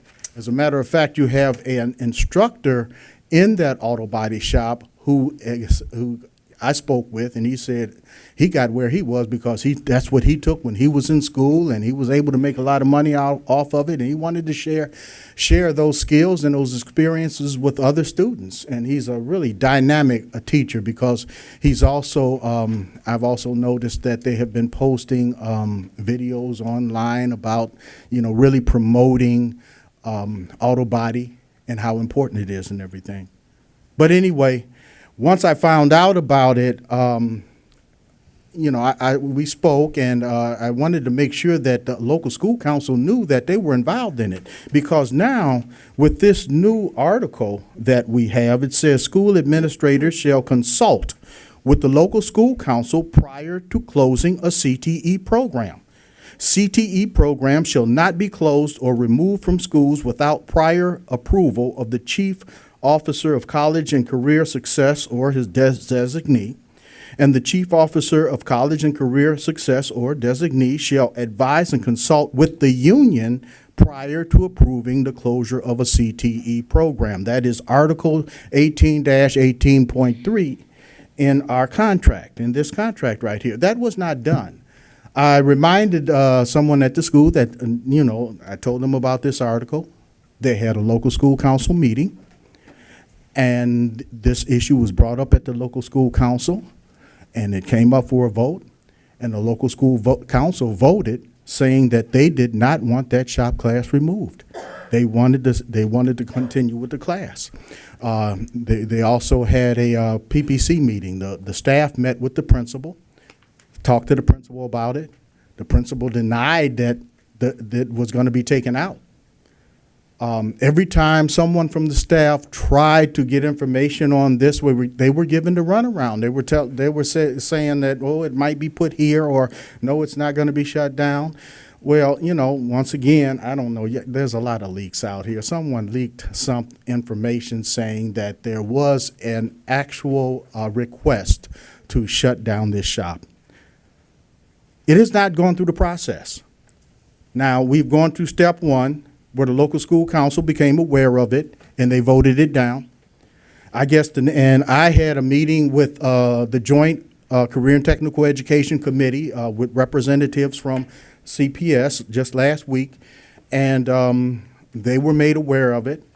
And the director of Office of College and Careers said she was going to attend the next local school council meeting at Prosser, which I think is great. But at some point, I suppose they're going to be talking to either myself or the president of Chicago Teachers Union with a determination. But I'm saying all this to say that we need to follow this process here. And keeping this information away from our members, away from the local school council, and away from community members, and away from students. First of all, it can't be done because something always gets leaked when someone tries to do something behind someone's back. So, we need to stop doing that. But also, they don't want that they don't want that program removed. And I think that in the spirit of what you call, community partnerships and all of that, you should be listening to the voices of the local school council and the students and the staff in the school. They want the program. Now, they want that program so bad that they've also started a petition online to get signatures. People are getting riled up about this, and that's why I need to let you know. People are getting riled up about it already because it has become definite that there has been a request to shut down this shop. They put a petition online yesterday. They want 5,000 signatures. They have almost 1,000 already, and that's just from being on there overnight. People want this class. So I just wanted to bring it up and appeal to you to make sure your people follow the contract. And I just wanted to make you aware of the importance of this class. It's an auto body class. It's something that the students want. It's a skill that they can take out and use wherever. And I noticed that you were talking about your improvements that you have. It seems like CPS is swimming in money now. But you have enough to buy I think it's a paint shop or something like that this class needs. It's called a spray booth. You'll need a spray booth, and you'll need somewhere to mix the paints, and all of that's going to come to under $100,000, I'm sure. There's already $12 million that's been invested in the school for a build-out. I don't see why, and that $12 million is supposed to be going toward CTE there. I don't see why you have to bring in certain programs and pull out other programs that other people want. So I want you to keep all that into consideration. You will be hearing more about this, because there are a number of people that are very riled up about it. And I think the best thing to do is just keep that program in there, and any other program that you think should be in jeopardy, please, let's talk about it before these decisions are made so that we're not, stirring a beehive here. Thank you, Michael. I wouldn't describe our financial position as swimming in money. We are much improved through a lot of hard work, but swimming in money is probably a bit of an extreme. Well, you're not crying broke this time, so Yeah, we're no longer dying of thirst. there you go. Chief McDade, do you have any response to? So this, I don't know of any decision that has been made. Are you saying that the school received something, or you're just saying that this is something that you heard? I started out by hearing it. Okay. And like I said, and I was hearing it because it had been leaked. But it was definite. It was made definite yesterday because I received an email from one of your attorneys, Miguel Peretta, because he sits on the CPS side of our joint CTE committee. And I had brought it up at the last meeting. And he sent me an email yesterday saying that there was a request to shut down the auto body program process. So it's definite. It's no longer hearsay. So I'll look into it and find out, where the request came from. It's a possibility that the request could have come come from the school. I'm not certain. I don't want to say, but I will find out where the request came from, what conversations have happened, and look into this. We are committed to making sure that the programs that are in schools are meeting the needs of the students and the community and families. And so as a district, we wouldn't just make a decision to close the program without that kind of engagement. So I will absolutely follow up on. And you on will this. consider the input of the local school council, Absolutely. the staff, and the community and all of that. Yes. Because another thing that I'm hearing is that this push is not actually coming from the principal. He's caught up in the middle. I'm hearing that the push is coming from the network chief. And I've heard that before, that network chiefs shut these programs. Well, like I said, give me an opportunity to talk with all stakeholders and find out exactly where the request is coming from, what the needs of the school and school community are, and we'll address it accordingly. Okay, thank you so much. And we'll continue to talk about this. Thank you, Michael. All right. Thank you. And our next speaker, Mr. President, Chris Bayron, please. Good morning. I am the chair of the Charter Division of the Chicago Teachers Union. We refer to ourselves as C2 ACTS, the Alliance of Charter Teachers and Staff. So I look forward to coming here in the future and being very thankful for stuff, but unfortunately, it's not the case today. There is a problem endemic in the charter industry. When you allow a private company to run a public school, well, they've got a bottom line. Their bottom line is a bottom line. Their business interests are paramount in the way they run their operation. We're educators. Student interests are paramount in how we operate. And as a union, we're the democratic voice for our educators. So there has been, we unfortunately had to strike at Acero to win special education protection, smaller class sizes, equal pay for equal work. And since then, there has been a wave of militant action in defense of charter educators and charter students by charter educators. So there was a strike in Chicago in December at Acero. There was a strike in LA at a charter school in January. There was another strike here in February at CICS. There's been a wildcat strike for 10 days in Oakland of non-union charter teachers. And there was recently a strike in Cleveland of charter educators for a first contract. On Monday, we announced 5 schools with 4 employers that were holding strike authorization votes. And it's essentially, we're doing the accountability that I think this board should do. I'll just quickly, people have been waiting a long time listening to a lot of presentations. I'll try to be very quick. Chicago High School for the Arts, the educators there are paid 54% less, if you include pension, than they'd be making in a CPS contract. 54% less. The employer refuses to pay into the Chicago Teacher Pension Fund because they're a contract school, so it's a bit of a gray area. But clearly, the CTPF has already came out and issued a statement saying that they should be paying into the CTPF. It would be great if this board did the same, followed suit. We got a bill introduced downstate, HB 2272, would close some of these loopholes so that they'd have to have open board meetings. They're not required to have open board meetings. Speaking of open board meetings, at Instituto del Progreso Latino, where 2 schools and on-strike authorization votes, Instituto Justice Leadership Academy and Instituto Health Sciences Career Academy. We went to their board meeting on Monday where they're very clear that they're subject to the Open Meetings Act. And when parents, students, and teachers showed up, well, they didn't. They wouldn't allow us upstairs, and they apparently canceled their board meeting. This is not a good accountability practice. At the table there, the employer is trying to make the case that we're subject to the Janus decision that we should be in under the Illinois Educational Labor Relations Act, which is ironic because the very lawyer that's arguing that argued the Chicago Math and Science Academy case. If people are familiar with that, it's the case that put charters in under the private sector law. Right? Because card check is easier to form unions. So it's a union busting effort. Then now that the public sector is is right to work, now the very same lawyer is arguing the other thing. It's union busting pure and simple. If this board does not approve of union busting, we'd appreciate a statement in our support. Youth Connections Leadership Academy, I mentioned at the last board meeting I was here, the 2 students were shot at dismissal. One was killed. We're fighting for wraparound services there.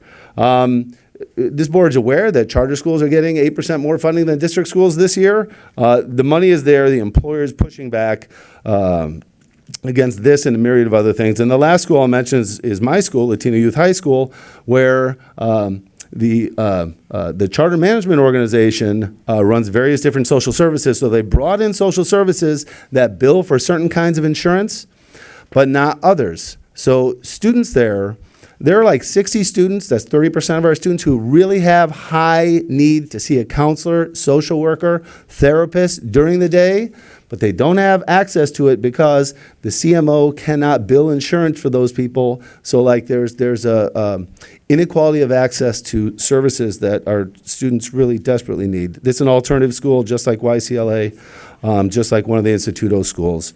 So I would invite this board to do some more oversight, and when you see us in the street, or on the picket lines, know that we're doing your job for you, so please support us. Thank you. Thank you, very Mr. much. Barron. Mr. President, I'll now proceed with the speakers list, and we'll begin by calling speaker number 1, Jenny Biggs, followed by speaker number 10, Conrad Timbers Oswar, speaker 32, Nicole Spicer, 39, Chad Adams, and 41, Cindy Galladay, followed by speaker number 2, Dwayne Truss. Ms. Biggs? Good morning, Jenny Biggs, CPS parent, raise your hand. Here's our list. Number 1, we now have a parent's guide to dealing with bullying on our website. The toolkit's first section helps families navigate the CPS anti-bullying policy. Number 2, during Emmanuel's tenure, we've tracked $500 million removed from schools.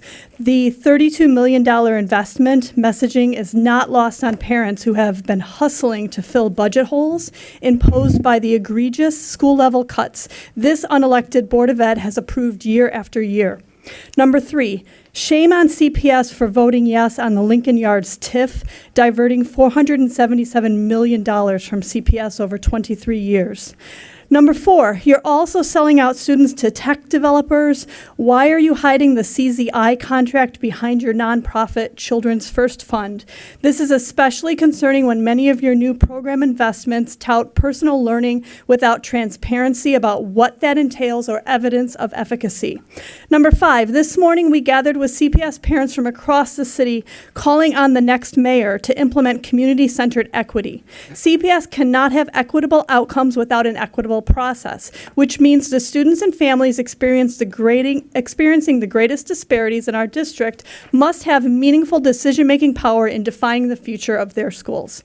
Number 6, let us not forget the harm done to students due to the denials and delays of special education services. We call on CPS to address this more aggressively and get the students and families the compensatory services they are owed. Number 7, we at Raise Your Hand work to get more money for our schools, and we also push for the insufficient funds that do exist to be spent well. This flashy booklet about a 5-year vision feels like a slap in the face to parents whose schools routinely run out of copy paper and other supplies by this time this year. I have 3 kids in 3 different schools that don't have paper right now. Ms. I am Biggs, thank concluding, you for your yes. comments. Both mayoral candidates promised to end student-based budgeting. We hope the equity fund is only necessary for this year's budgets, since Emmanuel's appointed BOE has failed to heed parents' desperate pleas to end the failed SBB experiment. This is the last school board meeting before Chicago elects a new mayor. We hope the candidates are listening. Thank you. Thank you, Ms. Biggs. Our next speaker, please. Good morning, everyone. My purpose here today is simple. We must retain Dr. Jackson and the team that she has built, regardless of who our next mayor may be. Why? Progress, equity, and transparency. In 1987, then Education Secretary William J. Bennett said it would take a man or a woman of steel to clean up Chicago's school system. Chicago was said to have the nation's worst education system, and I quote Mr. Bennett, "I'm not sure there's a system as bad as the Chicago system." We are currently in a place I don't think William Bennett or anyone would have thought. When we talk about progress, CPS ninth graders projected to earn a bachelor's degree within 6 years of high school graduation has more than doubled over the last decade. 76% of CPS students graduated from high school in 2018, up from 57% in 2006. The percent of on-track freshmen at Chicago Public Schools rose from 65% in 2008 to 89% in 2018. In terms of equity, Dr. Jackson has committed to equity and access for our most vulnerable in students and neighborhoods. You can look no further than the new state-of-the-art STEM high school being built in Inglewood, one of the many initiatives that Dr. Jackson and her team have dedicated themselves to accomplish for our students. Transparency. From meetings with Dr. Jackson as a member of the second cohort of principal fellows to the regional analysis meetings, Dr. Jackson is clear, concise, and all about making Chicago Public Schools the nation's best public school system in the United States. If we go back to 1987, a time when the late Harold Washington was elected to his second term, the Bears had just won the Super Bowl the year prior, and Chicago was the worst place for public education, according to William Bennett. What Bennett didn't know was in that so-called worst system in the United States was that woman of steel. She was only 10 years old at the time. This woman of steel was being reared to ensure that every child in this city, when she became of age, would have access to high-quality education. She is our CEO, Dr. Janice Jackson, a proud product of CPS at every level. Mr. Assar. We know that we are headed with Dr. Jackson and the team she has built. Equity surrounds all that she does. And if we continue to stay the current course, our schools will flourish at a level never before seen in this city. Thank you. Thank you. And our next speaker, please, Nicole Spicer.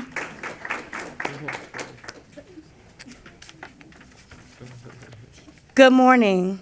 I am Nicole Spicer, proud principal of Bronzeville Classical School.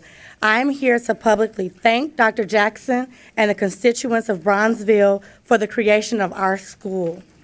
My support comes at the most appropriate time, Women's History Month. Dr. Jackson is truly a trailblazer. According to the American Association of Schools Administrators 2006 State of the Superintendency Study, 21.7% of school superintendents identify as female, and about 6% of all superintendents identify as a person of color. Despite the lack of diversity within her field, she continues to be a champion for success and excellence and an avid advocate for access and equity. I stand before you as a result of her advocacy. Bronzeville Classical School is the result of the community led by Pastor Chris Harris Sr. and the full support of Alderwoman Pat Dow, advocating for upwards of 6 years to bring a selective enrollment school to the Bronzeville community. My connection to the Bronzeville community dates back before my time. My grandmother's family migrated to Bronzeville from Georgia, and she met my grandfather there. I attended school in Bronzeville, earned my first job at Armor Certified on 41st in Indiana, and spent countless hours and days in Bronzeville making some of my fondest memories with my family on 41st and Wabash. It was my destiny to return back to Bronzeville to lead a school. It is my firm belief that thriving schools support thriving communities. The Bronzeville Classical School community intentionally values and highlights the strengths of all members through personalized learning, celebrating diversity, and practicing creative problem solving in order to cultivate strong, accelerated academic program to empower lifelong learners. In closing, I would like to sincerely thank Dr. Jackson for her vision, talent, and abilities to bring it to fruition, and willingness to accept the challenge to level the playing field for all of Chicago's children through strategic focus on access and equity across our city. With gratitude and respect, Nicole Spicer. Thank you, Ms. Spicer. Our next speaker, please, Speaker 41, Sydney Galladay. Good morning, Sydney Galladay. So I would like to thank the board, our president, and members, and our CPS leadership. Today I'm speaking in support of Dr. Janice K. Jackson, an inspirational leader, the epitome of transformational servant leadership. So our homegrown leader is courageous and transparent, and I just want to highlight a few steps that she's taken for our district. So protecting Chicago's children has been an age-old issue that she took on head on. So thank you for addressing that and making the steps so that our children are safer. Our area regional analysis meetings, so thank you for providing those for our families. They were in attendance and we're very appreciative of your transparency. Town hall meetings, thank you for hosting those in our neighborhoods and hearing from our parents, students, and from our communities. Network tours. So thank you for visiting our networks and letting us know that we are important. So your On the Run tour was well received. Principal advisory councils, student advisory councils, hearing our voices and letting us know that we are welcomed in your presence. We appreciate that. It means so much. School visits, individualized supports to meet the holistic needs of students. So schools have received social workers, counselors, much needed supports for SEL. Equity funding, thank you so much for hearing and understanding that our students need equitable funding, not equal funding, but equity. Early budget releases 2 years in a row. We appreciate that. So being a fourth year principal, that means so much, and it looks so different, and it feels different in our schools. So thank you for that. Sustainable Community Schools funding recipient. So Drake was a recipient of that fund. We appreciate it because we are able to offer services from 7:30 a.m. to 7:30 p.m. each day. Thank you for investing in our most valuable asset and resource, our children. So I commend you, a history maker and a living legacy. Thank you. Thank you, Ms. Galladay. And the next speaker, please, Chad Adams. As Mr. Adams approaches the podium, I'm going to call the other principals, I believe, that are in the audience with us. Speaker number 16, Dan Kramer. Speaker number 28, Claudia Lopez. Speaker number 45, Teresa Peoples. And speaker number 51, Nika Gunn. Mr. Adams? Good morning, Board. Thank you for having me here. I was worried that my entourage was going to leave me. I'm glad they're staying here. It's nice to be surrounded by principals. I'm the principal, Chad Adams, of Sullivan High School in Rogers Park, where we believe in family, integrity, service, and tenacity. Fist. I know I might not look like a principal, but I'm okay with that. My wife says I'm looking good these days. And I come in support of, as a special education child, first and foremost, that's who I am. I grew up in Mississippi. I grew up poor. I grew up struggling in school, failed the 5th grade. And I know I might not look like my kid, but I feel like my kids every day. And I know that this leadership team, I'm looking at these women here and these people over here, have kids in their heart, and that's what matters the most. I've been in this district now as a nationally board certified teacher, as an instructional coach at Finger High School, as an assistant principal at Harper High School, and now as a principal at Sullivan High School. And I'm just pleading to the board, as the new mayor takes office, we need consistent leadership. We need a clear leadership plan like Dr. Jackson and her team have provided. We need clear communication like they've had. And we need a clear leader with kids in their heart. And I know that they have that, and first and foremost, and I just stand here as a person, a parent of a CPS child that has the same damn IEP I have, that we need this. We need this consistency. I've been in this district for 18 years, and we need this more than anything. That's the way that we're going to go from good to great. And I want to also call out Carl Kemp over here. I hope that he can retain his position as CEO of Sports Administration and keep going, because he's a great man too. I also want to call out Arnie Rivera for listening to our capital needs and our facility needs, and always being a voice of kids first and foremost in a community. So thank you. And lastly, I'll leave you with a quote, since we are all about basketball today. I looked up some Dr. J quotes. Dr. J from the Sixers, and one of his favorite quotes of mine is something I hold myself to, and I know these ladies and the leadership team hold themselves to, and it's as simple as, I demand more from myself than anyone else could ever expect. I demand more from myself than anyone else could ever expect. Thank you.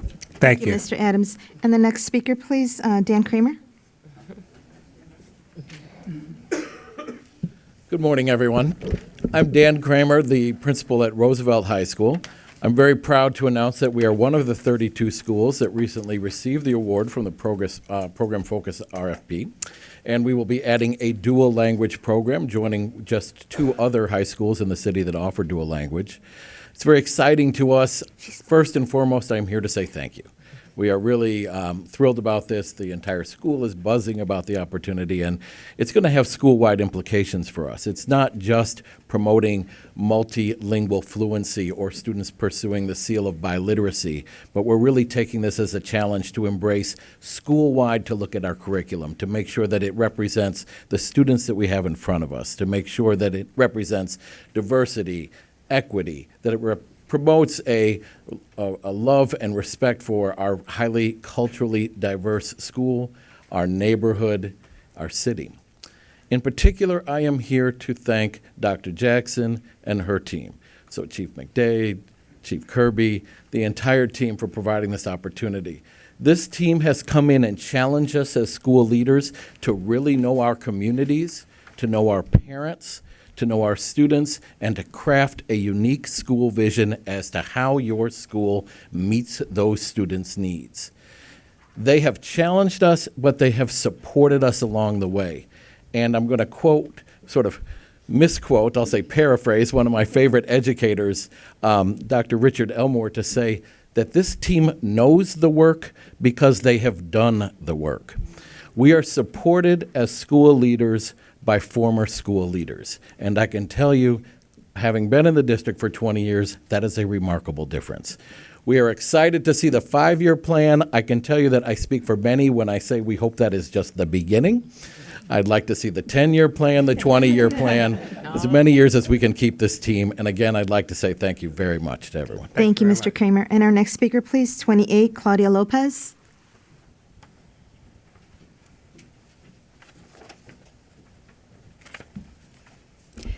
Good morning, members of the board, President Clark, Dr. Jackson.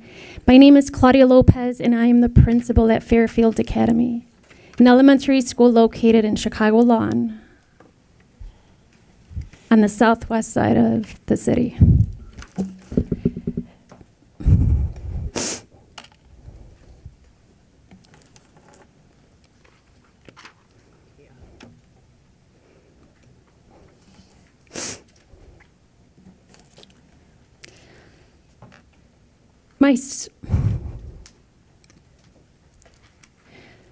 My student population is comprised of 70% Hispanic, 25%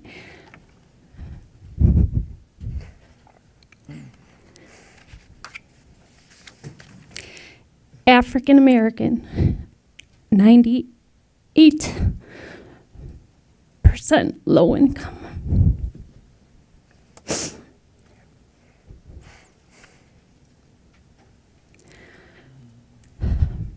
My school was recently awarded the Middle Years IB Programmatic Designation. On behalf of our school community, I came to personally thank the board. Dr. Jackson, for your noble vision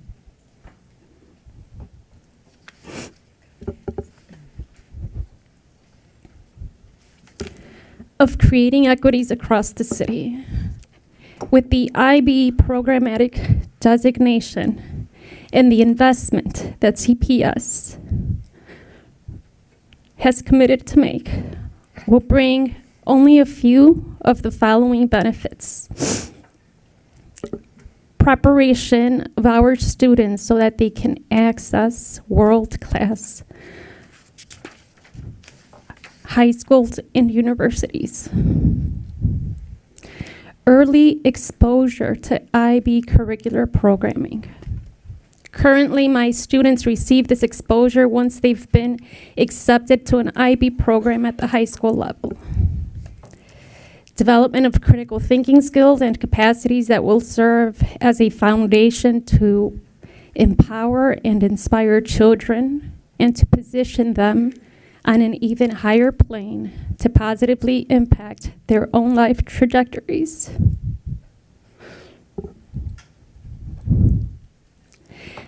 And the lives of those who surround them. On behalf of the Fairfield community, I am here to thank you for this opportunity. Thank you, Ms. Lopez. And Thank our you. next principal is speaker number 45, please, Teresa Peoples. Good morning, everyone. My name is Dr. Tariq Peoples, and I am the proud principal of Emmett Till Math and Science Academy, which will now receive the Fine and Performing Arts designation. I would just like to take a moment to thank Dr. Jackson for making it possible for Emmett Till to receive the Fine and Performing Arts magnet programming, and for giving CPS students across 32 schools access to $32 million in new programming. You have spearheaded some of the most historic gains in student performance, graduation rates, access to rigorous high-quality education, and resources available to schools and children district-wide. The new Fine and Performing Arts programmatic change at Emmett Till will make it possible for students who have been systematically kept out of this kind of programming because of class and income, the ability to gain access to high-quality instruction at a level 1+ school.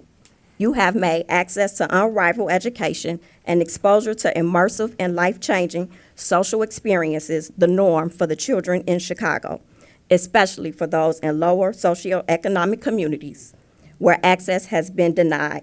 And for that, I cannot thank you enough.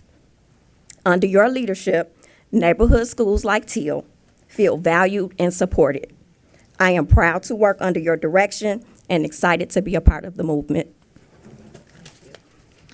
Thank you, Ms. Peoples. And our next speaker, please, Nika Gunn, followed by Speaker 57, Raquel Salcedo. Good morning. Buenos dias. My name is Nanika Gunn. I am the principal of Eberhard Elementary School. I am also a product of Chicago Public Schools. My school is one of the 32 schools receiving a new academic program next year.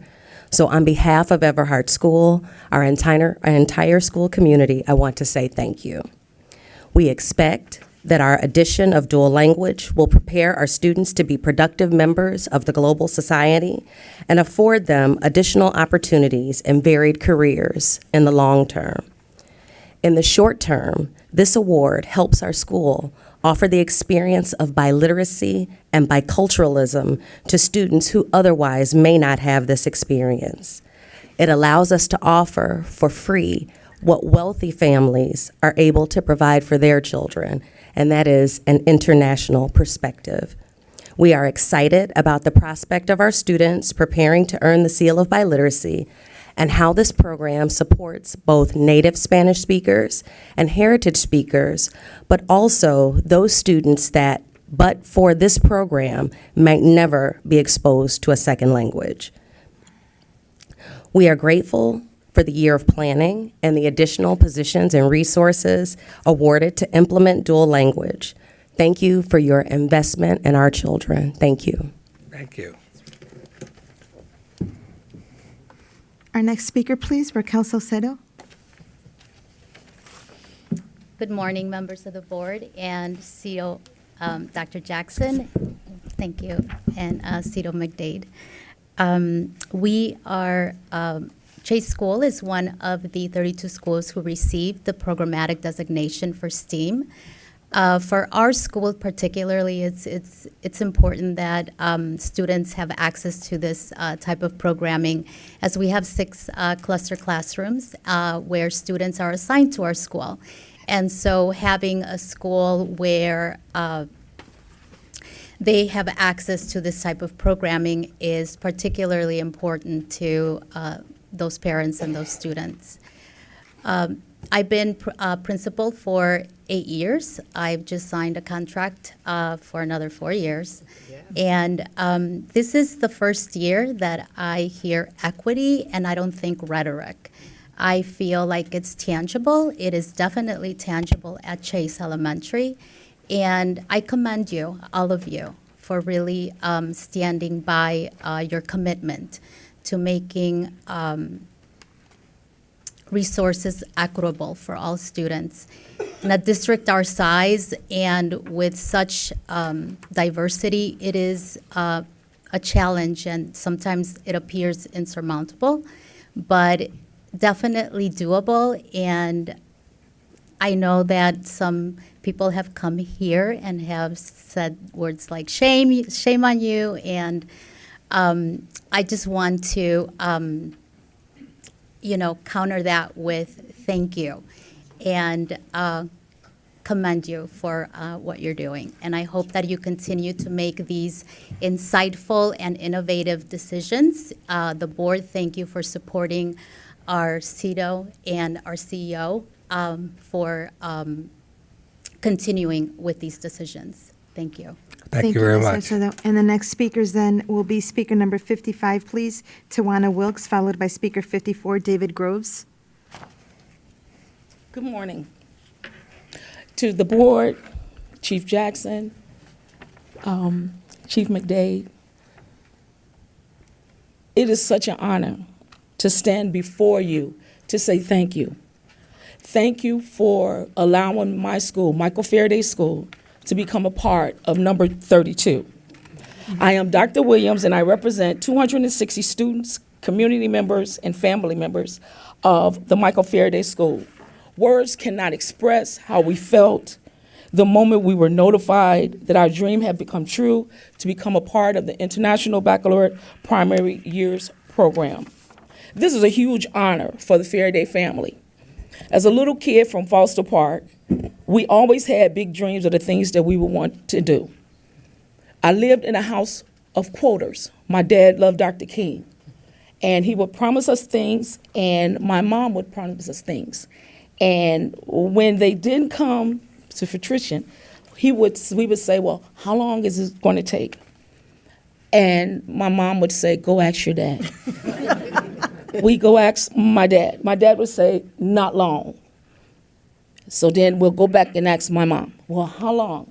She said, go back and ask your dad. Not long. I had the joy of meeting, and I don't know who made this decision, to send the great Chief Higginbottom over to our network because she's another famous quoter. I would tell Chief, I got 300 pair of gym shoes today, still waiting on some funds. She would say, oatmeal is better than no meal, Dr. Williams. So you need to be grateful, and I was.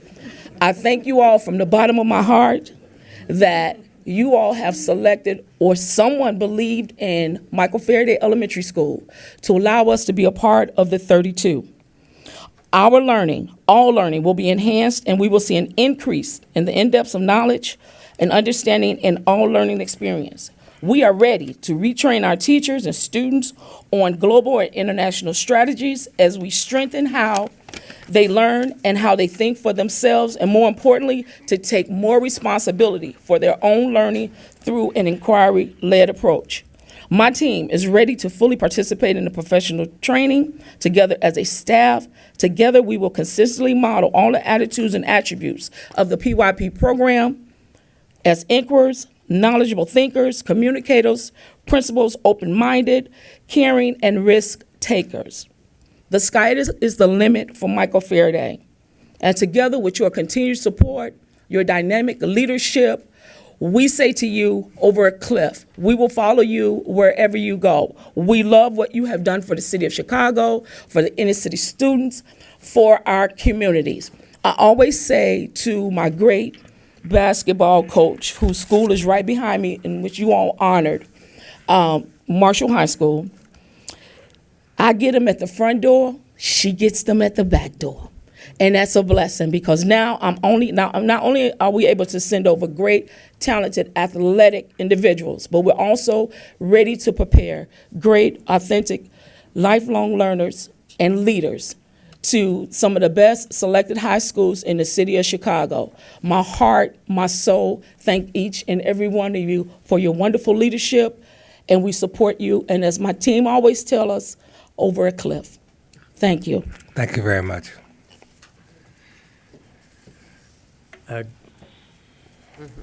Good afternoon or good morning. I don't even know what time it is anymore.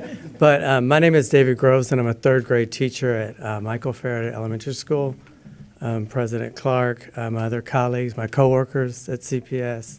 I stand before you to represent the present and future students and families of Michael Faraday Elementary School IB Baccalaureate PYP program. When I said third grade teacher, I saw you shift a little bit because usually we have a lot to say. But I've decided to, like a good teacher would throw out a lesson plan, I'll throw out my speech. There are two things that I would like to sincerely thank you for. And one is the regional analysis that told us what we already knew about the West Side. And the other was the transparent application process that allowed us to share with you something that we already knew about Michael Faraday Elementary School. The other part is I kind of wax nostalgic. I sat about this far away from Dr. Jackson at a town hall meeting, and periodically throughout her presentation, with a heartfelt, like I think I'm a pretty good judge of character as a third grade teacher, a heartfelt appreciation for teachers who do the heavy lifting at Chicago Public Schools. So what I'd like to do to end is I'd like to invite you, if you have a Venture card, you can get on the CTA right there, shoot down Madison.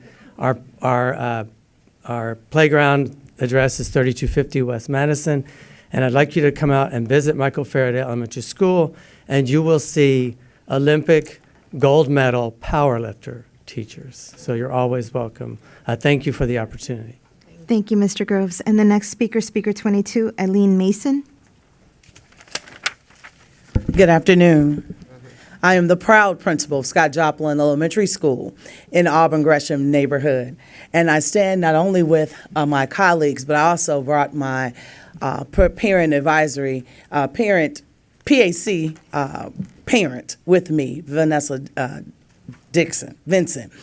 I am so excited and proud to stand before you today to represent my school community, our awesome staff, and just the Auburn Gresham community to say thank you to this school board, to our wonderful CEO, giving just credits to everyone here that's represented because you helped change my baby's lives.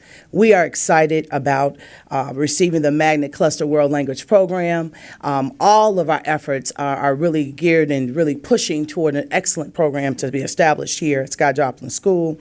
And this opportunity helps them to become bilingual and establish access to a comprehensive instructional program and provide global access, thus enhancing our school-wide curriculum. The World Language Program will assist in our promotion of college and career readiness for all students and allow us to engage more families and attract additional talent and promote diversity. The community of Auburn Gresham and Alderman Moore, thank you for allowing Scott Joplin School to live out its vision to be an institution of high-quality education for all students, preparing them for a successful high school, post-secondary, and adult career path, becoming productive citizens in a global economy. Our students will take on an active role in their learning, becoming responsible critical thinkers, receiving a global educational experience that will enable them to impact a global society and transform their communities. Again, we say thank you, and we appreciate the opportunity to further the lives of the children, particularly in the Auburn Gresham community. Thank you. Thank you, Ms. Mason. So now we will go back to speaker number 2, please, Dwayne Truss, followed by speaker number 3. Before the next speaker speaks, I want to acknowledge all of the statements, comments made by just a variety of school leaders. 2 comments. The first speaker made reference to the quote from William Bennett. When he was Secretary of Education under, I believe it would be Ronald Reagan. He made those remarks over 30 years ago. I don't think he was correct then, but I'm positive today he would say something very, very different. And I laud the leadership of Dr. Jackson and her senior team and all of you wonderful people who have spoken and expressed how strongly you feel about the leadership at CPS. So thank you all. Thank you, Mr. President. So Dwayne Truss will be the next speaker, followed by speaker number 3, Rebecca Huffman. We then have speaker 13, Carla Kemp, and speaker 29, Connie G. Good morning, members of the Board of Education and CPS and senior staff. Could you guys pretend that I won as alderman so I can get a few extra minutes by any chance? You don't have to tell anybody I won if you don't. But I'd like to first of all say thank you very much for establishing the IB program at Michelle Clark Magnet High School. The investment at Michelle Clark will allow for a vertical alignment with existing IB programs that exist at Ellington and Dupree schools. I know that we all wish we had that magic wand in which, we can make it rain when it comes down to money for our kids and education. And I understand the constraints that CPS has. But I do have somewhat of a problem with the process of the schools having and struggling neighbors having, in a sense, kind of having to compete against each other for some of these programs to bring equity into our communities and neighborhoods. Because some of the affluent neighborhoods with existing programs didn't seem like they had to go ahead and compete. But also ask that you don't quite focus on just the college prep academic programs. Vocational programs, as I said before, are solely needed in our neighborhood. Michael and I both got ESPN with each other, and we just agree with that because all our children are going to college. But at the same time, they need to go ahead and be exposed to different career paths so that way when they leave high school, they have an option to either be an entrepreneur by going into HVAC or just going into the workforce. Because we still severely, we being black folks on the west side, still underrepresented in the building trades, for instance. And we just believe establishing programs that provide career paths for those who may not want to attend college is great, but we also look for that it could be a possibility that adults can benefit from it, because we got a lot of folks in their late 20s, early 30s who's unemployed. But we also need to look at preparing our children for jobs in the green industry, like, for instance, solar panel installers and wind turbine technicians are listed as the top 2 fastest growing occupations by the Bureau of Labor Statistics. Because the population is getting older, there still is a strong demand for CNAs and LPNs within the healthcare industry, and there's also growth within the smart home sector that, a lot of people are, investing in the smart homes, and it'd be a great opportunity for our children to learn that.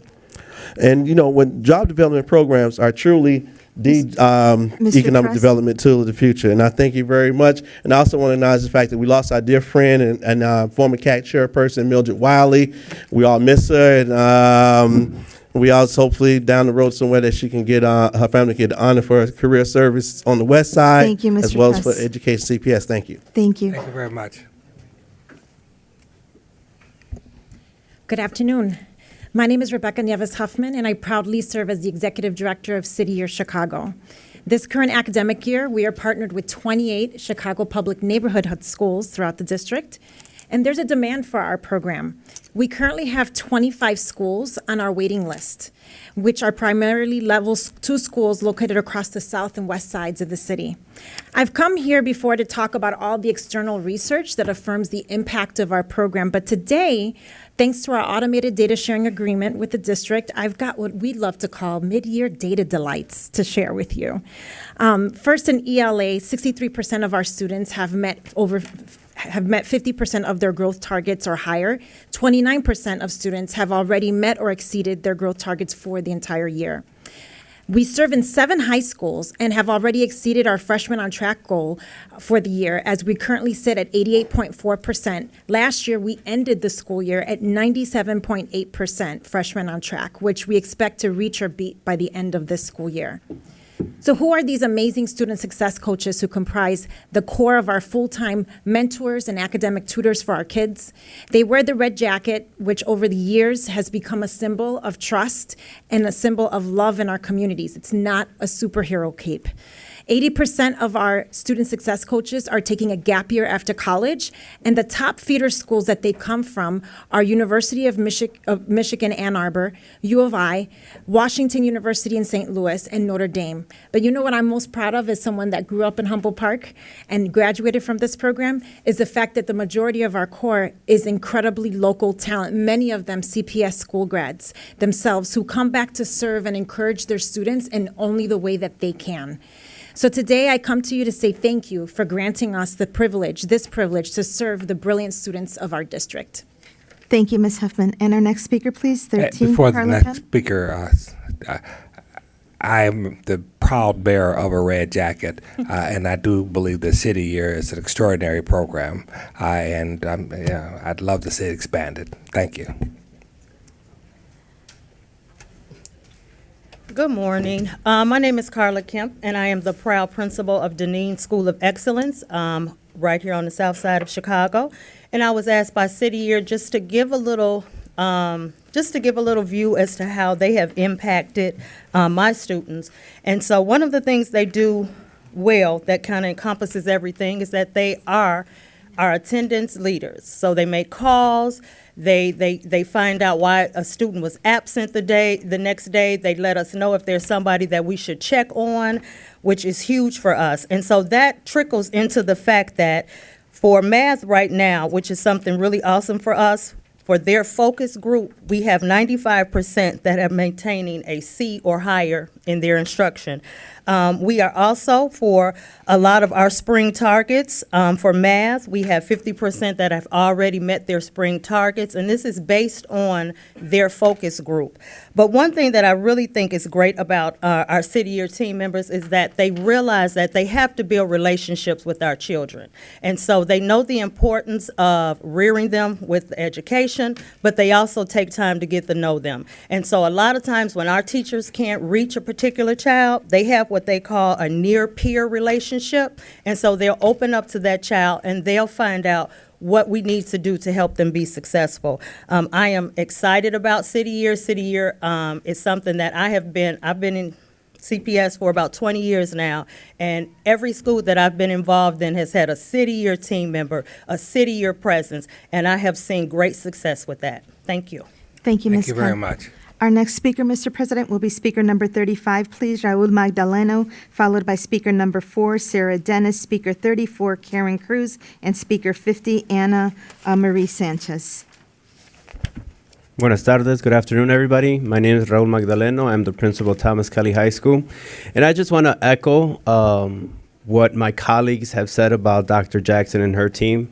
I would not be in this position because I was thinking of leaving administration a couple of years ago until this decision was made, because I am also a product of CPS, teacher, administrator, and a CPS parent. And keeping to our core values, I would like to yield my time to our student. Good morning. My name is Hector Rabadan. I am currently a senior at Thomas Kelly High School, and I am involved in many programs at Kelly, such as AVID, Skills USA, volleyball, and soccer. Over the past 4 years, Kelly High School has given me and all my classmates a tremendous amount of opportunities to earn college credit. I and many of my classmates have taken advantage of these opportunities. I, for one, am currently enrolled in dual credit classes, dual enrollment, and AP courses. Kelly has made great strides in preparing students for college, the world, and career. Kelly currently offers 6 out of the 7 ways that a student can earn college credit. Kelly currently offers 27 out of the maximum 29 credits in dual credit, and in addition, we participate in dual enrollment classes. Kelly currently offers 12 sections of AP classes, and next year we are adding AP Capstone and AP Computer Principles. Kelly has been in IB school since 1999, and we have been doing IB for longer than most schools. I believe it is time that our name reflects the actual work that is happening on a daily basis. Thomas Kelly College Prep is a school that our community needs, and most importantly, it's a school that Brighton Park community wants. Kelly High School is the reason I am college and career and world ready, and we would greatly appreciate your support on adopting the name Thomas Kelly College Prep. Thank you. Thank you very much. Just for the record, we only allow registered speakers to speak, so you really can't yield your time, but you did such an outstanding job. I have Thank you, have Mr. to give you President. credit for that. Thank you so much. Thank you. Thank you, Mr. President. Our next speaker, please, speaker number 4, Sarah Dennis. As the next group approaches, we will then call speaker number 6, Marelia Kroom, followed by speaker number 7, Nat Mills Gray, speaker number 8, Clara Campos, and speaker 31, Miguel Colon. Thank you. Hello. On behalf of Heather Miller, the Executive Director of the American Indian Center, I will read this message. Good afternoon, and thank you to everyone for taking time to listen to the various concerns surrounding the name change of Columbus Day to Indigenous Peoples Day. Here in Chicago, we are home to the 3rd largest urban Indian population in the country. We might be a small community, but as Native folks of this land, we strongly believe that our voices matter, and finding ways to shed light on us as a community is important for our youth to feel a sense of pride, ownership, and understanding. We are advocating for this name change because we want to share our own stories and histories with a larger community. Changing the name of this holiday is the first step towards acknowledging a more accurate history of our community. At a recent meeting with the CPS Director of Equity and Inclusion, we learned that a name share for this year was possible. I would like to thank CPS for taking this step. We all agreed, however, that this is not the end. We are continuing to advocate for a complete name change as well as the creation of a curriculum that will help educate the larger community regarding the importance of the name change. Thank you to everyone who has provided support on this issue, including 2,800 people who have signed the petition to date in support of the name change. We look forward to continued work together to change the name and provide education to all. In addition to what Heather shared, I'd like to add that I'm thrilled that CPS has promised that the name share will be on your April agenda for a vote, and that the complete name change will happen in 2020 and beyond. So the 2019-2020 school year will be a transition year where the American Indian Center community and other supporters can work with CPS to develop curriculum to support teachers and students to learn a more accurate history than many of us were taught, and will also support children, youth, families, teachers in learning about the 65,000 Native people who live in Chicago area today. We received a letter of support from State Representative Will Gazzardi and have had many alderpeople and candidates for alderperson positions supporting the name change. We've reached out to both mayoral candidates and have growing support among nonprofits in the area, such as Grow Your Own. We're continuing to organize and educate, and thank you for your commitment to doing what's right for the Chicago Public School community. Thank you, Ms. Dennis. Thank you very much. The next speaker, please, Speaker 34, Karen Cruz. Hello and good afternoon. My name is Karen Cruz and I am from Hammond Elementary School, and today I'm going to talk about why we should change Columbus Day to Indigenous People Day. We should change the day to Indigenous People Day because Columbus really didn't discover America. The Indians were already living here. A lot of people think Columbus is a nice person who discovered America, but Columbus is really mean. He sailed to America and found the Indians already living there. They traded gold and other objects. Columbus made the Indians his slaves, and if they did not work hard, Columbus would cut the Indians' fingers or heads and make it into a collar. Also, the Indians and Columbus and his people had a war, and it was not fair because the Indians only had bows and arrows and Columbus had guns. A lot of Indians died. That's why I want to change Columbus Day to Indigenous People Day. Thank you, Ms. Cruz. Our next speaker, please, Speaker 50, Ana Marie Sanchez. Hi, my name is Ana Maria Sanchez. I'm from Hammond Elementary School.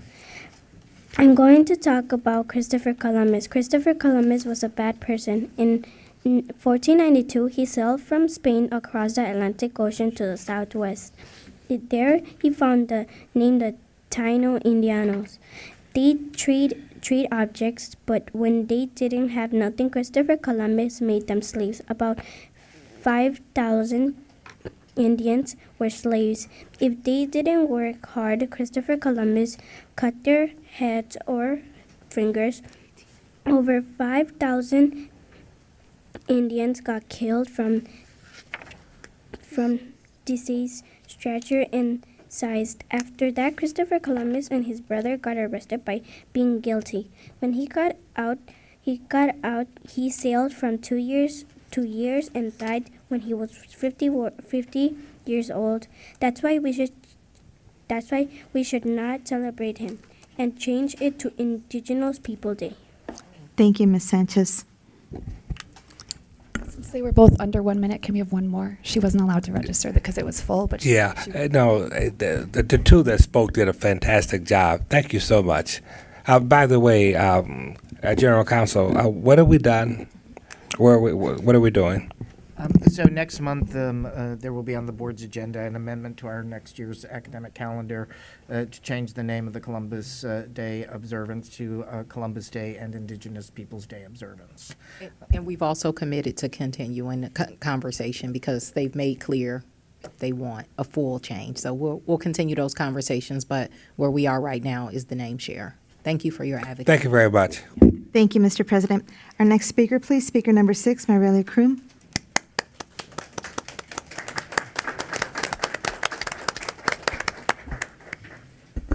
Good afternoon, everyone. My name is Morella Kroom. I am a second grade math teacher and one of the mentor teachers at Catalyst Circle Rock on the west side. I've been employed by the network for 8 years. This is my 17th year as a teacher, with my previous 9 years being in North Carolina. There are many reasons why Catalyst Circle Rock is special, but I've narrowed it down to 3. First, the families. Second, the teachers. And third, the relationship. The families we service on the west side entrust us with their most precious gifts. These families have many options when deciding on schools, and year after year, child after child, they choose Catalyst Circle Rock. Why, you ask? It's simple. Catalyst cares. Catalyst cares not about just what you understand academically, but also who you'll become based on your character. As teachers, we try to instill our scholars with values that will shape their lives for the future. Secondly, the teachers. Teachers at Catalyst spend long hours at school and at home to ensure that we give our scholars the best that we have. We've been doing so since our doors have been open and plan to continue to offer the families on the west side our absolute best, as they are so deserving. Catalyst Circle Rocks just happens to, Catalyst is a special place because the teachers at Circle Rock just happen to be the best I know. And after 17 years, I know a lot of teachers. Lastly, Catalyst is special because we seek to build relationships. Relationship is one of our core missions. We build work relationships, teacher to scholar relationship, as well as teacher to parent relationship. Relationships is at the core of what we believe. Catalyst is a special school because Catalyst cares about the teachers, the scholars, and the parents in our building. Thank you very much. Thank you, Ms. Krum. And our next speaker, Mr. President, speakers will be speaker number 8, Clara Campos, and 31, Miguel Colon, followed by speaker number 9, Alexander Alanidis, 48, Chrysanthos Kirkeris, followed by speaker number 11, Joseph Pace. Please proceed. Good afternoon. My name is Clara Campos, parent of a second grade student and a local school council parent representative at George Washington Elementary School. As a mother that works so hard to take care of my child and do everything in my power to keep my child healthy, it is very upsetting that I have to send him to a school that is in such terrible shape, that we think is making kids, teachers, and staff sick. One important thing that you can do is give us a timeline to remove the 45-year-old carpet. We need to know when it will be removed. We need an evacuation plan for the second floor students. They need a plan to make it out safely in the case of an emergency. Also, the condition of the school are impacting the recovery time from colds, flu, strep, and pink eye due to the lack of the bathroom sinks. What we need is a new school facility that will have enough bathrooms for the number of students at the school so they can wash their hands with soap and water and stop the spread of the germs. The annex building that was built for the older grades is not connected to the main building, and our kids have to go outside 6 times a day to go to lunch, gym, and other classes. Even in inclement weather, can you imagine what they had to go through when it was literally cold this winter? And when it's been raining? What we need is a new school, because these Band-Aid approaches that are very costly and are not giving I'm not getting to the root of the problem. Until then, we need to you to please add a covered shelter so the students can go back and forth, are fully protected. The conditions at George Washington Elementary School are harming our kids, teachers, and staff every day. I'm deeply concerned that this board has known about the conditions at our school and is still not giving us a timeline to build a new building, for removing the 45-year-old carpet and many other issues that need to be fixed as soon as possible. Ms. Campos? We demand that you act quickly to address the serious problems that is affecting every child, every teacher, and every staff person, respiratory health. It is unfair that our kids are expected to succeed in these conditions. Thank you for your time, and I hope to please have a written answers from the board as soon as possible. Thank you. Thank you. And their next speaker, Mr. President, is speaker 31, Miguel Colon, please. Good afternoon. I'm excited to be here speaking to you on behalf of the parents that have joined me today. We are collectively advocating for the students of George Washington Elementary School. We are thankful for the responsiveness of the board and of the previous issues. However, I implore the board to be more fiscally responsible. Funds being utilized for short-term fixes can best be allocated in procurement for a new school development. I ask that this process begin this summer of 2019. George Washington Elementary School is structurally unsustainable. It is past its end of life. The facility is not conducive for delivering a quality education and preparation for our students completing at the global economy level. Ignoring our calls to action are a disservice to the community and the children in attendance. The facility is a structural hazard. It would be an embarrassment to the board and CPS if this building ever went up in fire. It is one electrical shortage of burning down. I ask you, board members, to join our Coalition of Parents coalition and show us your commitment to providing an innovative, modern, and educational facility for George Washington Elementary School. I want this drafted in letter in support of the 10th Ward community in a new school. Give us your time, your resources, and your commitment to deliver this new facility for our children. Come visit our town, walk through our neighborhood, and see the needs of the community. Thank you very much. Thank you, Mr. Colon. Arnie, I assume that you're aware of the situation. Yeah, and I actually had an opportunity to visit the school probably about a month and a half ago, spoke to a number of them. There is going to be a lot of work that begins this summer. Obviously, you know, even if a new school were to be constructed, that's years away. We have an obligation to make sure that we start work this summer, including the pulling of the carpet on the second floor and putting, you know, tiling on there. So I met with that at the budget meeting on Monday, met with Mr. Ramirez, kind of give him an overview of what we're planning, and we'll make sure to follow up with him relative to the timeline that they can expect for the summer. Thank you very much. Thank you. Thank you, Mr. President. Our next speaker, please, speaker number 9, Alexander Analutis. Hi, good afternoon. Thanks for taking a few minutes to speak with me. My name is Alexander Analytis. I am a Lakeview High School teacher, physical education, health education, and driver education. I sent Miss Ellis a bunch of material prior to prepare you, and I also provided it today. I'm sure that you will see that. The general basis of this is that 6 years ago, not as a CPS employee, actually went back to college. There was an accusation that was made about me that turned out to be, according to Mr. Polacco, your CPS investigators, you guys investigated it, turned out to be not credible. 6 months later, I was told that I am, quote unquote, teacher incompetent. I provided my REACH ratings, all first year teacher, almost at a proficient status for a first year CPS teacher with 53 students. I was then told that I falsified my resume. All my resume is correct. So, that being said here, I have been on basically reassignment since August. The reason I am a CPS teacher is because of the diversity that I see in the schools. My mother here was a CPS teacher for 20 years, just retired, and she currently subs. So what I am asking is that you guys investigated everything, and everything turned out with no credible evidence. I'd like to go back to Lakeview High School, where my coworkers support me, where my students like me. The last thing that I can be is put on a do not hire list. That's where I stand. So everything is said, and I appreciate your time. Thank you very much. Thank you, Mr. Analutis. And the next speaker, please. Thank you. Mr. Kirkconnell. My name is Father Chris. You can say Chris, it's easier. Father Chris, I must say to begin, I'm proud being here, not only for Alexander, but as a product of the CPS schools. I'm really energized by hearing a lot of this and seeing this. As you know, I'm not here to vouch for Alexander as his teaching abilities. That's not my job. I'm his priest.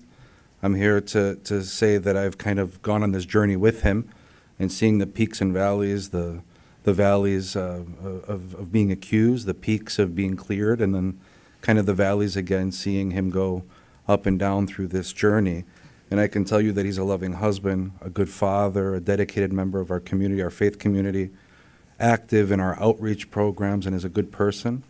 And seeing his love for his job as an educator, seeing the way he respects education and the children, I just wanted to be here to support him, and I appreciate the opportunity. Thank you. Thank you very much.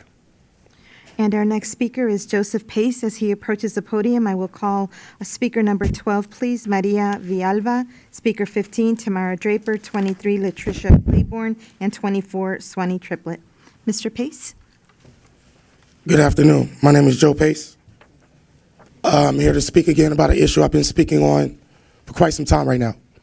I spoke on how at my last assignment for CPS at Skinner North, how 2 administrators conspired to misuse a diverse learner in order to take a minor disciplinary action against me. All the evidence supports the claims that I've been making, which at this point have actually escalated to both of those administrators, while maybe not lying, certainly mischaracterizing and presenting misleading information under oath. One example of that is they mischaracterized a 30-minute open door interrogation that I endured last school year with one of those administrators, former assistant principal Nicole Spicer, saying that that questioning lasts 2 minutes and that the door was open because they have an open door policy. Not that it was done to harass or embarrass me. Again, I've been speaking on behalf of diverse learners because they're the most vulnerable student population, and they should not be used as pawns for two administrators who take a work-related disagreement personally. So far, the school board has demonstrated a lack of basic levels of inquisitiveness about this matter, because every time I speak, I leave these meetings lacking engagement or even acknowledgement. I get that it would be maybe uncomfortable to disrupt not one, but two leaderships at two of Chicago selective enrollment schools, but you have to look into this matter. Mr. Pace? There's a right thing to do, which is what I'm doing by standing up for students. There's the wrong thing to do, which those two administrators did. And then there's doing nothing, which so far the school board has done. Thank you. And Chief Madade, you're aware of the situation?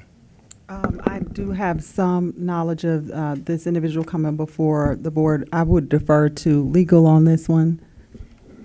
Yes, this was a matter that was investigated in the law department. Incorrect. Nobody spoke to me about it. How could there be an investigation? False. Yes. So there was a hearing in the Office of Employee Engagement involving the... That did not involve this matter, but that is where they told their lies. Again, don't claim an investigation took place, and no one sitting in front of me has spoke to me about it. Thank you. Thank you, sir. Our next speaker, please, Maria Villalba.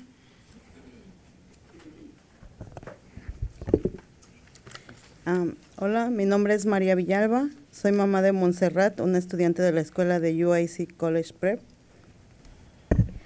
Hi, my name is Maria Villalba. My daughter Montserrat is a student at UIC College Prep. Yo escogí esta escuela porque una amiga nos contó de su experiencia y nos invitó al Open House. No nos avergonzamos de donde venimos, pero buscamos una mejor escuela porque yo sentía que quedarse en nuestra comunidad era como estancarse en un lugar que no le va a ayudar a crecer.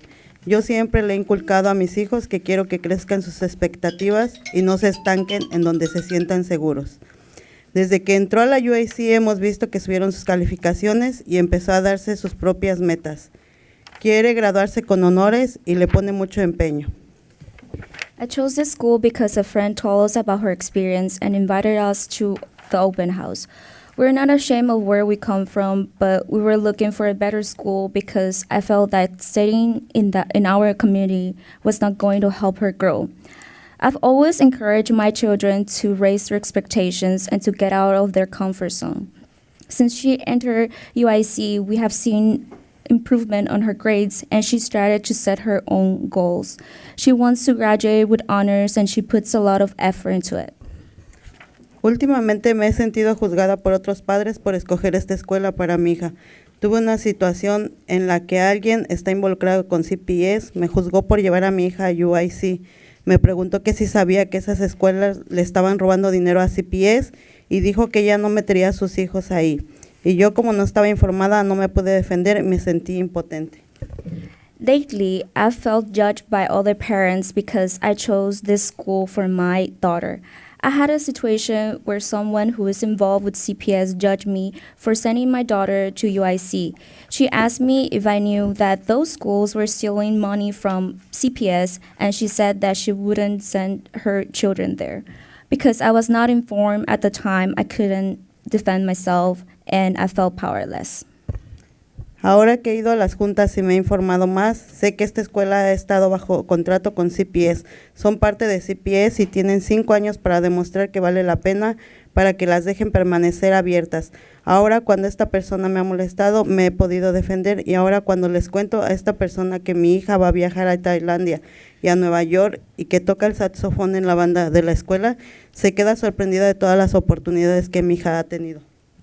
Now that I have gone to meetings and I have informed myself more, I know that these schools are under contract with CPS. They are part of CPS. They have 5 years to show that they are worthy to be remained open. Now, when this person criticizes me, I'm able to defend myself. And now, when I tell this person that my daughter is going to travel to Thailand and New York and that she plays the saxophone in the school band, she's surprised at all the opportunities my daughter has had. Siento que deberíamos tratar de remediar la relación entre los padres de escuelas públicas tradicionales y escuelas públicas charter. Yo no soy una persona mala por exigir una buena escuela para mi hija y no sé quién esté aconsejando a estas personas y dando esta información incorrecta que en vez de mejorar la colaboración entre los dos tipos de escuelas la está empeorando. I feel we should try to remedy the relationship between parents of traditional public schools and public charter school. I'm not a bad person for demanding a good school for my daughter, and I don't know who is advising these people and giving them wrong information. Instead of improving the collaboration between these two types of schools, this is making the schools worse. Mi hija es mi orgullo y un orgullo para toda la familia. No deberíamos de aislar a las familias que han escogido esta escuela. Al contrario, deberíamos colaborar más para ver por qué han tenido tanto éxito. El llevar a mi hija a UIC ha sido una de las mejores decisiones que mi familia pudo hacer. My daughter is my pride and a pride for the whole family. We shouldn't isolate the families that have chosen this school. Instead, we should collaborate more to see why they have been so successful. Sending my daughter to UIC has been one of the best decisions my family could have made. Thank you. Thank you. And the next speaker, please, Tamara Draper. Yes, good afternoon. Good afternoon. My name is Tamara Draper. I just wanted to say I attended Michael Faraday, also Walt Disney Grammar School, and I also attended John Marshall, and all those schools happen to be here today, so that was very interesting. However, I'm standing today as a proud parent of a student that attends DRW Prep, a noble school in North Lawndale. I learned through my school at CPS Offices of Invocation and Incubation. I've been visiting Noble campus, and one of their questions has been to ask why parents are choosing Noble. Fortunately, I can help you with that question. I can't speak for all parents, but I want to tell you why I chose to send my son to DRW. As a parent, I chose DRW for my son because of many reasons. First of all, it's one of the schools in my community that provided the quality education that I was looking for my child. I believe that Noble offers the diversity that I was looking for. Location was important for me, which is why I chose DRW in my neighborhood. DRW will give him the support to be a successful and well-rounded person so that he would have a better chance of being accepted to a college. I researched Noble Network, and it seemed to meet the standards that I had for my son, and that is to attend college. Now that he's a senior, his mannerism, attitude, and appearance that he has worked on at DRW will carry him successfully through the next part of his life. That makes a difference when he goes looking for a job. Along with other parents, I look forward to answering more questions or any questions for the board meeting. Thank you for supporting our schools and our students. Thank you, Ms. Draper. And the next speaker, please, Latricia Claiborne. Hello, my name is Latricia Claiborne, and I am an alumni from DRW College Prep Class of 2017. Right now, I am working as an assistant for the IEP case manager at DRW, amongst other things. I will be a part of the first class of Noble Forward, a new program at Noble that allows me to take online classes to get my bachelor's degree. I am here today with other Noble parents to tell you more about why I chose Noble and to invite anyone who wants to visit our schools to come. When people say negative things about charter schools, I'm confused a little bit. I want to learn more about why they are saying the negative things they are saying. I want to know if they ever been to my school, experienced the class life, and asked the students how they feel. If they experience what I experienced, I think they would think differently. My mom chose DRW because she knew I needed structure. My behavior in grammar school was not the best. I remember one time a boy came in and threw pencils at me. I would think, why are you doing that? I'm trying to do my work. I wanted to learn. But I would get caught up in things like this. I always had good grades, but there wasn't enough structure to allow me to focus on my work. My stepbrother went to Johnson College Prep, another Noble school. The structure helped him to do well, so my mom thought the structure at DRW would do the same, and it did. I also didn't want classes to be too big. That helped with less distraction too. I took honors and AP classes, and they prepared me for college courses that I needed to take. I tell you this because this was a great choice for me, and I think if more people saw my school, they would agree. Then maybe we could collaborate and learn from one another. I'm inviting anyone that wants to visit my school to come and visit. Then you can see where I went to school and what helped me grow. Thank you for your time. Thank you, Ms. Thank you, Claiborne. dear. Our next speakers, Mr. President, will be speaker number 14, Tamika Johnson, followed by speaker number 17, Howard Brown. We then have speaker number 18, Anel Garcia, and speaker 30, Guadalupe Flores. Tamika Johnson, last call. The next speaker, speaker 17, Howard Brown. Moving on to speaker number 18, Anel Garcia and Guadalupe Flores, please.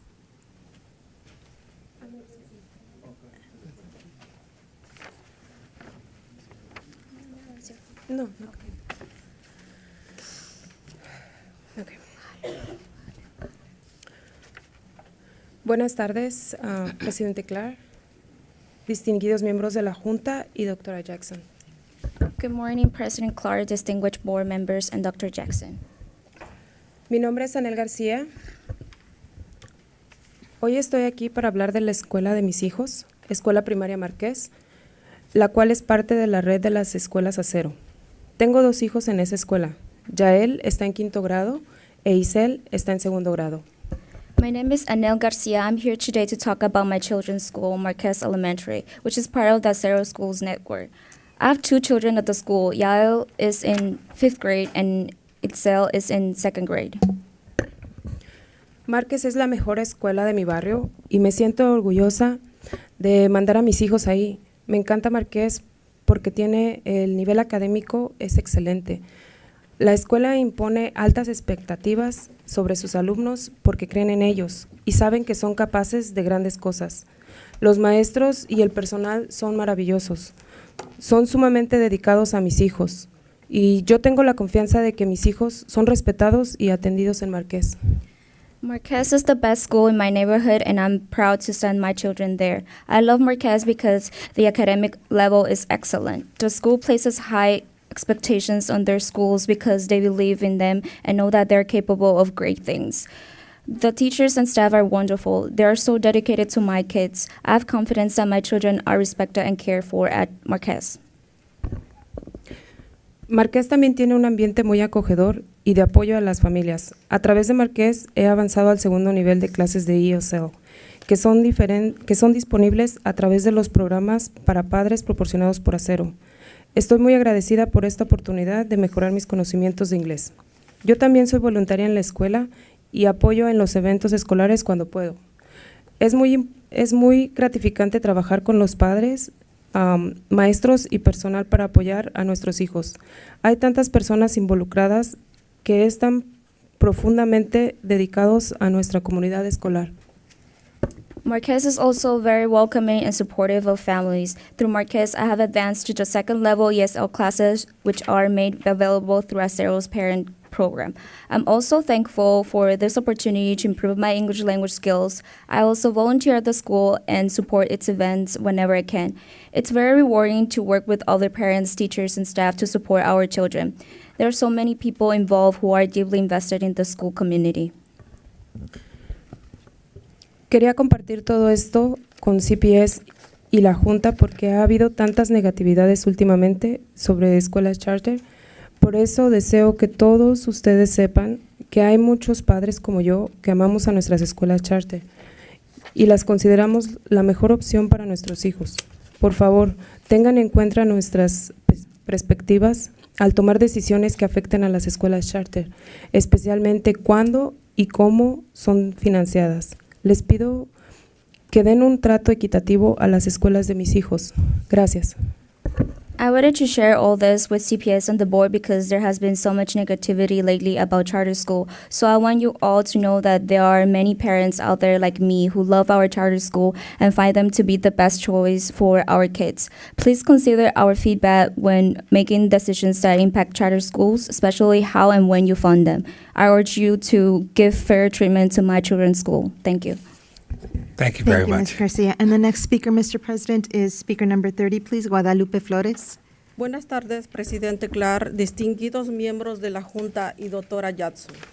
Good morning, President Clark, distinguished board members, and Dr. Jackson. Mi nombre es Guadalupe Flores. Hoy estoy aquí para hablar de la escuela de mis niños. La escuela primaria Tamayo. La escuela es parte de la red de las escuelas Acero. Tengo 5 niños que asisten a Tamayo. 4 de ellos están en tercer grado y la mayor está en 6º grado.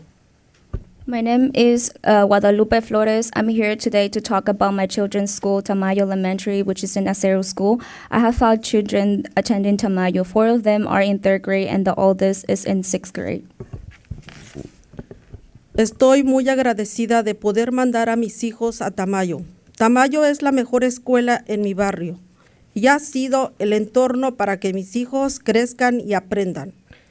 Están recibiendo una educación excelente en Tamayo y estoy emocionada por ver cómo esta experiencia les va a preparar para tener éxito en la vida. Es muy importante para mí tener la oportunidad de elegir a dónde mandar a mis hijos a la escuela. I'm so thankful to be able to send my children to Tamayo. Tamayo is the best school in the neighborhood and it has been such a great environment for my kids to learn and to grow. They are receiving a great education at Tamayo and I'm excited about how this will set them up for success in life. It is very important to me to have had the opportunity to choose where I send my kids to school. No solo es un gran lugar para mis hijos, sino también ha sido muy útil para mí como madre. Participo en la comunidad escolar, así como apoyar eventos especiales y abogar a favor de las escuelas charter en Springfield también. He avanzado en el 2º nivel del programa ESL ofrecido en Tamayo. La escuela es una maravillosa oportunidad. It's not only a great place for my kids, but it's been very helpful for me as a parent as well. I'm active in the school community, volunteering to support special events and advocating for charter schools in Springfield.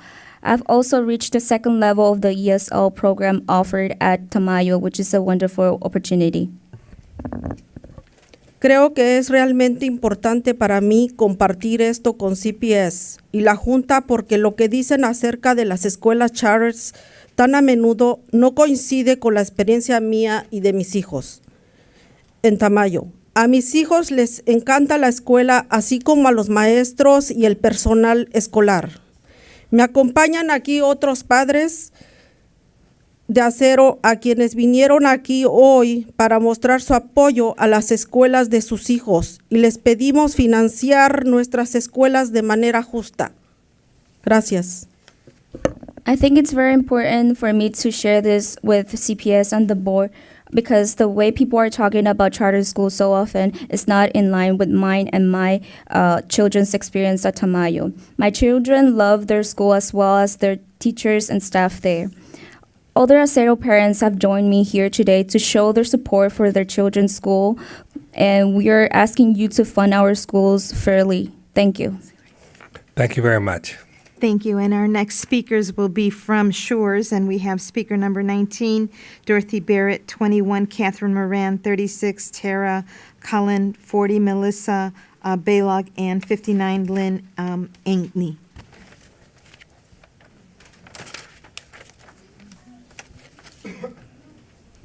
Ms. Barrett? Yes, before I start, I would like to ask President Clark, one of our speakers, Catherine Moran, became ill in the washroom and left. I wanted to respectfully ask if one of our students, Nick Lopez, could speak in her place. It's ceding time, Mr. President, to a student. They're requesting to cede the time of a speaker to a student that did not register. Let's wait until the very end. I'll reconsider it then. Okay, the end of our group? No, the end of our presentation. Sure, okay. Yeah. Make a note of that so I don't forget. Thank you, sir. Ms. Barrett? All right. Good morning. My name is Dee Barrett, and as a 14-year resident of the Old Irving Park neighborhood, a dedicated CPS parent of 3, and proud Schurz High School employee, I have many reasons to be angered by the debacle that has become the Schurz athletic field. As a resident of this community and homeowner living steps away from the construction site, I am and have always been in support of this project. Schurz is our neighborhood high school, and any investment in it benefits not only the immediate community, but our school community as well. Initially, and for various reasons, there was pushback from many longtime residents of Old Irving Park, so in an effort to address community concerns, Alderman Arena and his staff have worked and continue to work side by side with the community, and in some instances, even making home visits to address individual concerns. It's very disappointing, therefore, that despite all of these efforts to bring the community together around this project, it continues to languish because of foolish decisions by CPS. We've been saddled with a construction company that has missed nearly every deadline they've set since the project began in September. Why would CPS continue to do business with a vendor that has been in breach of contract on this project since then? You'll see in the timeline included in your materials that when the first completion deadline for this project was missed, the second completion deadline was in November. Fast forward to February 12th, and the timeline we were given for the next phase of construction would start on February 18th, weather permitting. It's March 27th, and not only has the aforementioned work not been completed, barely even started, in fact, the construction company has worked fewer than 12 days of the 32 working days since February 12th. My children have watched me pour my time and effort into a school where I have no children of my own for the last 5 years, first as a volunteer and now as an employee. I've taught them the importance of community and having pride in their school. This community and school have worked hard for the last 5 years to bring this project to fruition, and the joy that we experienced when the project finally broke ground has been replaced with despair and sadness as our student athletes come to the realization that they will never play a game on their field before they graduate. They've come to the sad realization that Schurz is a school that CPS has forgotten about. The most recent timeline received from Key Construction indicated completion of the field by April 28th. I expect this deadline will be met. How do you plan to ensure that it will be met? Thank you, Ms. Barrett. And the next speaker, please, Tara Cullen. My name is Tara Tidwell Cullen. I've lived in the Old Irving Park neighborhood for 12 years, and I'm a CPS neighborhood elementary school parent. I'm here as a board member for the nonprofit organization Friends of Schurz. About 5 years ago, a group of Old Irving neighbors and Schurz alumni came together because we saw that the school and its students were not getting the support they needed or deserved. We reached out to the administration and asked how we could help, and we were welcomed with open arms.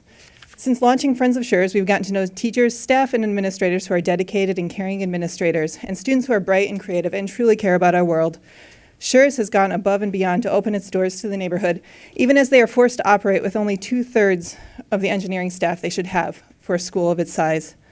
But the bubbling and crumbling paint on the walls is becoming harder to ignore in the auditorium and the library, including on the murals that have helped the school secure a place on the National Register of Historic Places. We hear stories of flooded hallways after rainstorms, and we see the moldy carpets in the library. And we have heard from teachers whose doctors say that the building is making them ill. And we've already heard, you have letters in your packets from students about how the toll that this is taking on the students' health and well-being. CPS should be ashamed that it has allowed this building to deteriorate so much. And CPS should be ashamed that the athletic field project, which was supposed to be a positive investment in our school and community, has fallen so far off track.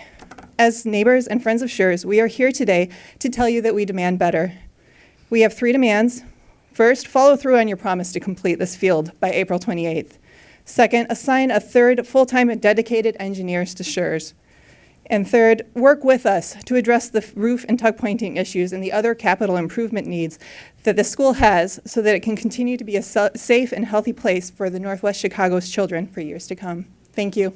Thank you, Ms. Cullen. And their next speaker, Mr. President, Speaker 40, please, Melissa Baylog. Good afternoon. My name's Melissa Baylog. I'm a parent of 2 children at Schurz High School. I also am representing Logan Square Neighborhood Association and their Parent in Action program. I am also working in the bilingual department. And I'm here to read a letter on behalf of Lee Stein. And this is her letter. My name is Lee Stein, I'm the chairman of the Schurz LSC, where my son is a 10th grader. It's a beautiful school with the devoted staff and faculty and bright students whom, quite frankly, deserve better than what you've given them. The capital repairs needed for this school has been an ongoing issue for years now and completely ignored. This year, several Schurz sports teams competing with other school teams had no proper facilities in which to practice. This in itself is a testament to the spirit of our students and faculty. The Association of School Business Officials states that an 8-hour custodian should be able to work 20,000 square feet of building. Schurz is 500,000 square feet, which would require 20 full-time janitors according to the recommendation. Currently, Schurz has 9, 1/3 of which are subs and don't know the building. This is unacceptable. It's time to pay attention to Schurz and give this school what it needs to operate and flourish. We therefore expect that Schurz High School will, 1, retain its 2 terrific engineers, Bill and Steve, 2, add a full-time, non-floating 3rd engineer, and 3, get assigned at least 5 more full-time, Ms. Bela? non-floating custodian staffs. Thank you. Our next speaker, please, Lynn Ankeny.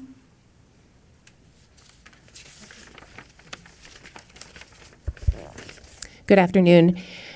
My name is Lynn Ankeny, and I serve as president of the Old Irving Park Association. Active since 1983, OIPA is a nonprofit 501c3 resident-based community group with over 500 member households. We educate and inform our neighbors to maintain and enhance our quality of life and serve as a liaison to all of our elected officials, voicing the current concerns of our residents. Schurz High School has been a part of the Old Irving Park community for over a century. At over 500,000 square feet and CPS's 3rd largest building, it looms large and sits at the southwest corner of our 1 square mile neighborhood. It's so vast that I've used it as a beacon from the Willis Tower when trying to find our little pocket of the city. It's that big. And while Schurz is an architectural gem recognized by the city of Chicago as a landmark building, it is in desperate need of immediate attention. There are 3 areas of investment CPS must take to ensure Schurz is a healthy and safe place for students and a draw for families residing in the school's attendance boundary. Number 1, capital improvements. You have already or will receive the assessment reports completed by experts in the field regarding the critical roof repairs and tuck pointing necessary to stem water damage and related health hazards. Number 2, the Schurz's athletic field. Our community has done our best to be patient during the construction of this new field, which has included the complete shutdown of Waveland Avenue off of Milwaukee Avenue. We ask that someone intervene to hold contractors accountable and shepherd this project to completion. Number 3, janitorial and engineering maintenance. Our civic group fears that a school of this size, allotted with only 2 engineers, will be stretched too thinly to address the added responsibility for the security and care of the new athletic field. While Schurz physically sits in our neighborhood, it serves as the neighborhood school for many students across the Northwest Side. And while Schurz is a special building given its landmark status, Ms. Ankeny? CPS has the obligation to ensure healthy and safe conditions for all of the schools in the district. Thank you.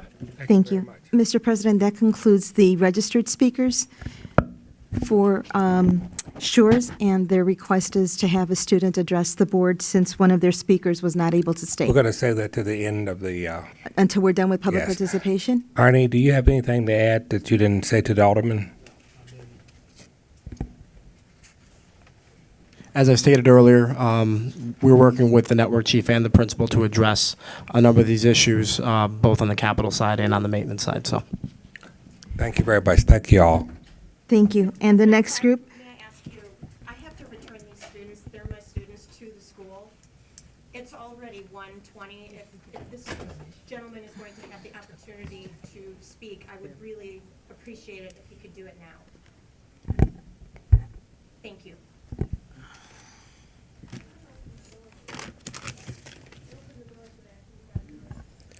Members of the board, President Clark, Dr. Jackson, good morning. My name is Nick Lopez, and I'm a senior at Schurz High School.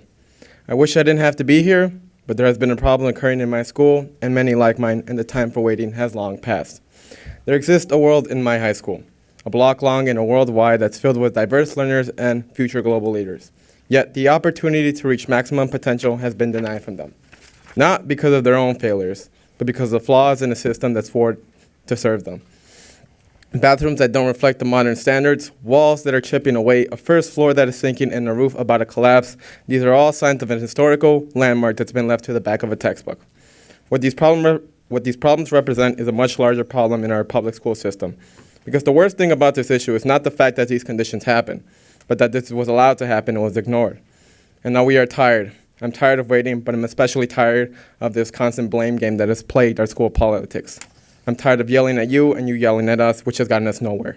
I know you all have good intentions, so now I plead that you look within your moral compass and come see for yourself our school, this harsh reality we students and teachers face, and begin to put an end to it. Because certain schools shouldn't get new gymnasiums while I still have to ask for basic foundation improvements. Because in a country that passed Brown versus Board of Education, we shouldn't accept this separate but equal lifestyles in our school. This problem will not get fixed in a day or a week, but it cannot continue to be ignored. This issue requires all of our willpower and a new American grit, a renowned sense of ownership, responsibility, and bravery. The clear request for education funding some might see as outrageous, not solely because it is all of our jobs, but because it is morally right to do so. Because in a city that promotes globalization, in a country that offers liberty and equal opportunity to succeed, we can no longer continue to accept a separate but equal lifestyle that has plagued our ideals and the people that we represent. Thank you. Thank you. Our next speakers, Mr. President, will be speaker number 20, Reynold Perry, followed by 58, Benny Henry, and then we have speaker number 25, Walter Walker. Mr. Perry, last call. Thank you.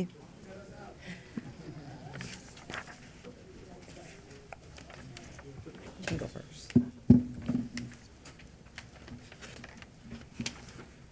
Hi, I'm Reynold Perry. We were here at the January board meeting from the support group, and we extended an invitation to this board as well as Dr. Jackson to attend an event called Lunch with a Leader, which hosted over 375 public school students from 7th through 12th grade. And we want to personally thank Dr. Jackson for taking time to come and attend that meeting. We also have pictures from the meeting that shows her engaging with the students. So I think it's really important that we recognize this type of leadership. There are a lot of people who don't vote with their time, and Dr. Jackson does. It was delightful to see her come and engage with the students. They were so grateful for the wisdom that she shared as she sat at a table and listened to them and then gave them words of encouragement. We think Dr. Jackson has done an outstanding job leading the Chicago Public Schools, and she is really hands-on being a product of CPS. So we just want to continue to say thank you. We want to thank this board for having the foresight to have someone like her at the helm. We also want to thank Carl Kemp, who was in attendance, as well as Kareem Pender. We want to thank Skip Johnson, for all those individuals that are supporting the good work that the support group is doing within Chicago Public Schools. Thank you, Ms. Perry. And the next speaker, Benny Henry. Thank you. I'm going to read this. My name is Benny Henry. Good morning to the board, President Frank Clark, members of the board, CEO Dr. Janice Jackson, and Chief Executive Officer Latanya McDade. My name is Benny Henry. I am the founder, executive director of an organization called the Support Group that provides academic services in inner city youth in various target community areas. We have provided after-school summer programs and employment to Chicago public school students for a number of years. This year, the Support Group will celebrate 30 years of being a nonprofit organization. And today, I want to take time to publicly thank Dr. Jackson for her leadership, transparency, and communication with parent community and organizations like the Support Group. And I think I don't have to echo what Reynold just said. She just took a part of my speech, so I'll let that echo for us just hosting Lunch with the Leader. I wanted to personally drop this off to you. They wanted me to give it to them outside. I want to make sure you got it in that picture. It's legendary Tim Hardaway. Mark Brooks from Aeromark. They're in the picture as well. But I want to make sure that the board understands we appreciate her leadership and the students. I want to make sure your leadership is what the students need in the city of Chicago. Does I ask that you keep doing what you do in the manner that you do, and we all wish you best. And we'll be hiring over 500 kids I will be paying to have work in the summertime out of a grant that I get. So thank you for your time. I appreciate this opportunity to get a chance to speak to you all about how we feel about her coming to our attendance and our lunch with leader. I thank you so much. You wind up coming, want to stay for a minute. You wind up actually being our guest speaker. Thank you, Mr. Henry. Thank you very much.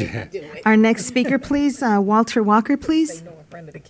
Last call.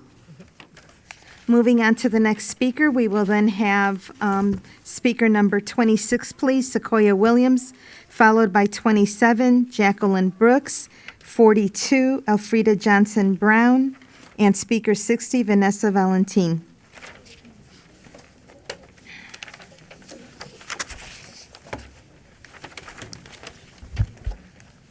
Good morning, Board. Dr. Jackson, Chief McDade. I'm sure Ms. Ellis wanted me to wait last. Good morning. It saddens me that our predominantly African American and Hispanic children are getting the adequate education and treatment that they deserve. A portion of the 5-year vision listed a whole child. It states that CPS wants to support the children so that they are healthy, safety, engaged, and academically challenged. How do you support a child academically if they're in clustered classrooms with unqualified teachers and no teacher aides? We have no full-time nurses, rarely any security guards. We have our gymnasium. There are so many things that are unsafe for our children to even have to go to school at this point. Half of the children don't want to go. How do you support children's safety when we've had children going missing, including mine? We've swept that under the rug. We have leaks. We've had mold. We don't have books. So when we talk about equity, this is not worth the paper that it's on. Doolittle does not have books. When we talk about King, and I actually wrote a speech. I'm going to talk to you as a parent right now. When we talk about equity and we talk about $32 million, that was a slap in the face.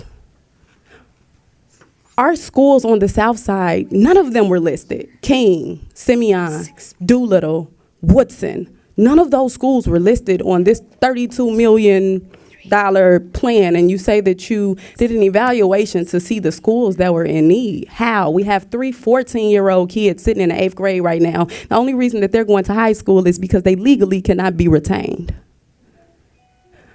Phillips just had a bomb threat 2 weeks ago. Nobody's heard about it. What are we doing about that? My child went missing from Doolittle. I stood before you all 2 board meetings ago and requested that Delman Doss be terminated. He called Child Protective Services on me after my son went missing. Dr. Jackson, my son was found off of 35th and King Drive. A woman picked my son up and put him in the car. And Child Protective Services was called on me as if I did something wrong. There's no way that this man is still walking into a school with children at this point. I'm asking you to sit at a round table with the parents. You say that you, per your conversation yesterday, that you guys have had the round table meetings. Exactly.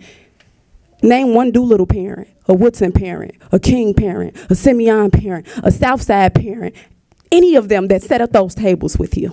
Chief McDade, can you respond to that? So, one, I want to address Ms. Williams personally in terms of some of the concerns that you've had.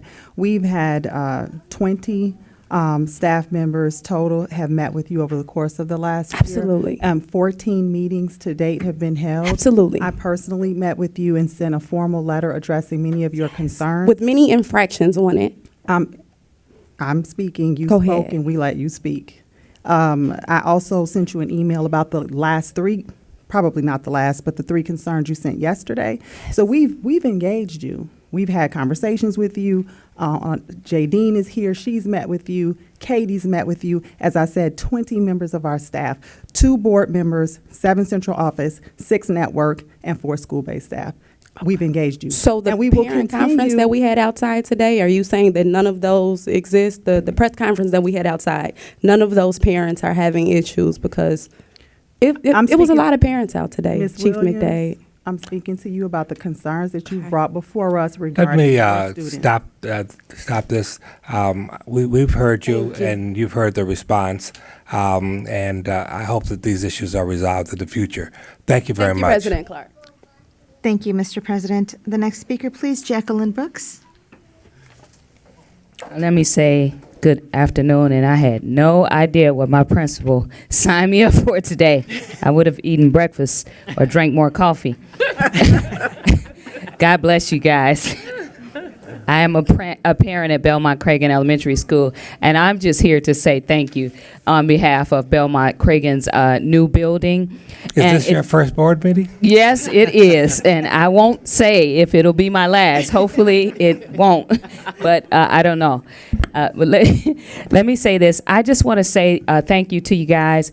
I want to tell a little bit about Belmont Cragen's story really quick and say that we are a personalized learning school. We're the only dual language school in the area. We have been for the last 5 years. And when I use the word personalized learning, it is specific to a whole group lesson, and it goes out into individual lessons in the classroom. So it's not just individual lessons where the children are just doing their own lessons. My son is a 5th grader, and he basically he's basically a self-directed learner. After that whole group is taught, he moves out into a self-directed learning environment, such as I do even at a university as myself. I don't even know, just please excuse me because I'm kind of baffled because of this long day. But nevertheless, I just want to say thank you for everything you're doing. I'm looking forward to the implementation of the new building coming up soon. Thank you, Dr. Jackson, for visiting our school over a year ago, 2 years ago, on our journey to even embark on getting a new school. We have 10 classrooms of preschool, and we have another 10 classrooms or more, 15 classrooms of K-8. And I just want to thank you so much for what you're doing. We're looking forward to doing more with this personalized learning with the dual language. I'm also an in-class tutor for math, and I see the academic success. I mean, Ms. it's Brooks? tremendous. And thank you. God bless you. Ms. Valentine. Good afternoon, President Clark, Janice. I usually don't write things down, but I did today. My name is Vanessa Valentine, and I'm a proud Steinmetz College Prep parent. I'm here today with Steinmetz LSC members. I'm with parents from Northwest Middle, Mary Lyon, Cameras, Belmont Cragen, and Schubert, because we're building relationships as a neighborhood school.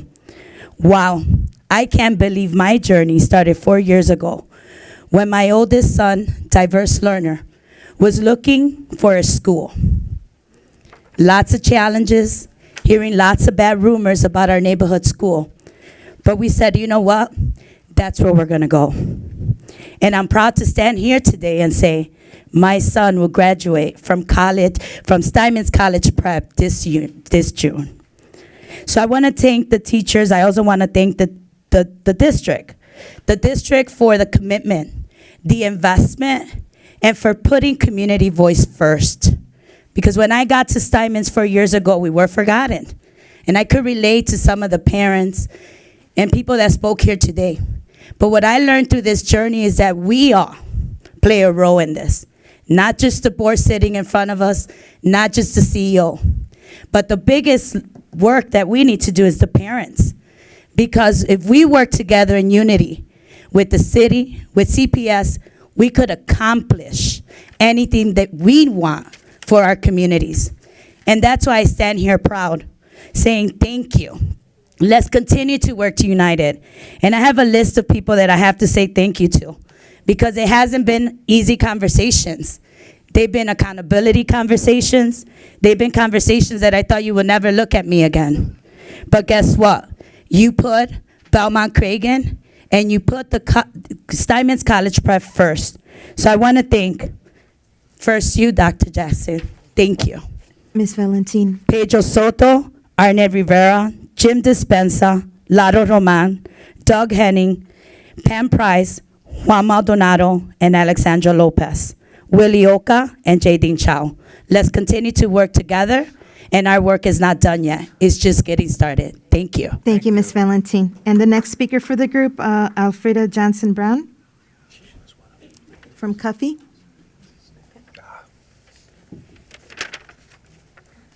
Hello, good afternoon. As this lady spoke earlier, I absolutely didn't know I would be here this long.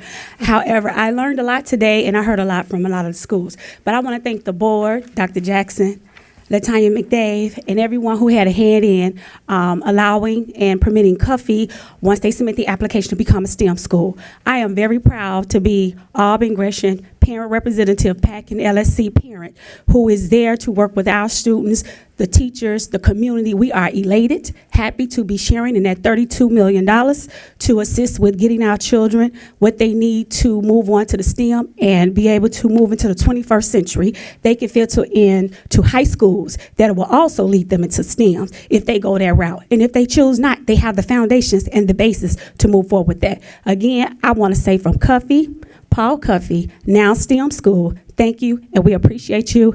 And this was a very good experience. Thank you. Thank you, Ms. Brown. And our next speakers, Mr. President, will be speaker number 33, please. Raul Arroyo, followed by 46, Maria Moreno. We will then have speaker number 37, Rachel Torrejon, and speaker 53, Paulina Torrejon.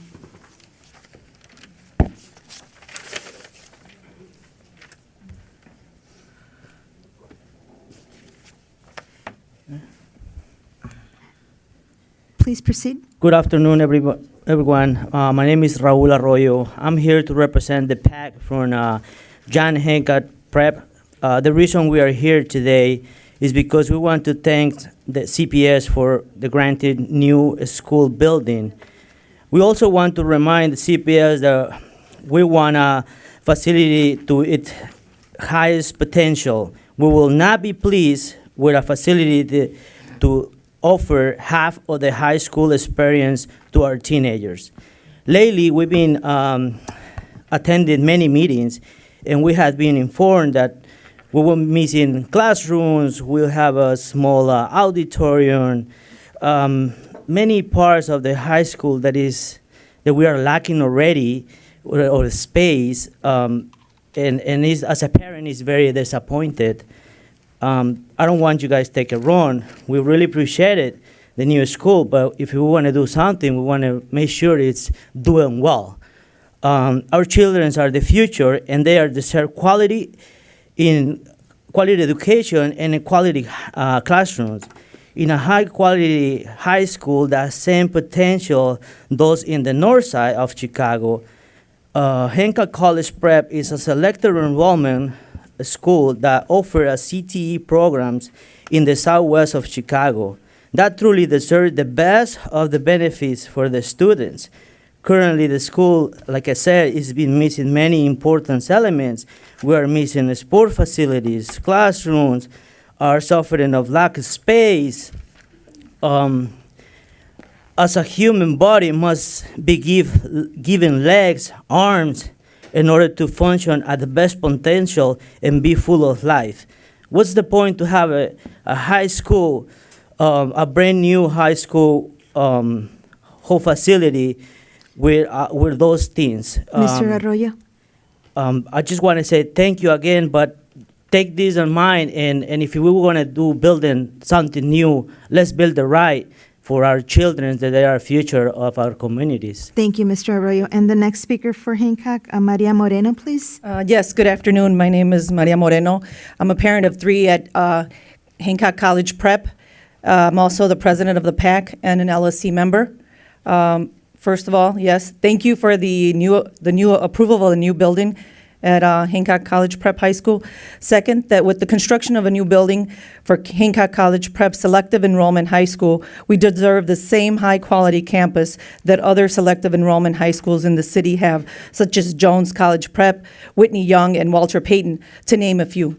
In order for us to inspire and motivate our present and future students of Hancock College Prep, they need to be presented with the equal facilities as these other elite high schools that I have previously mentioned have, because we are not even getting a large enough campus at the location that we are being given, not to mention a sports facility and enough classroom space. By building a similar facility as the elite high schools have, we are not only promoting higher academic progress in the southwest side, but encouraging the entire city to look in our direction as an academic progress in our city. Thank you very much. Thank you. And the next speaker, please, Rachel Torrejon.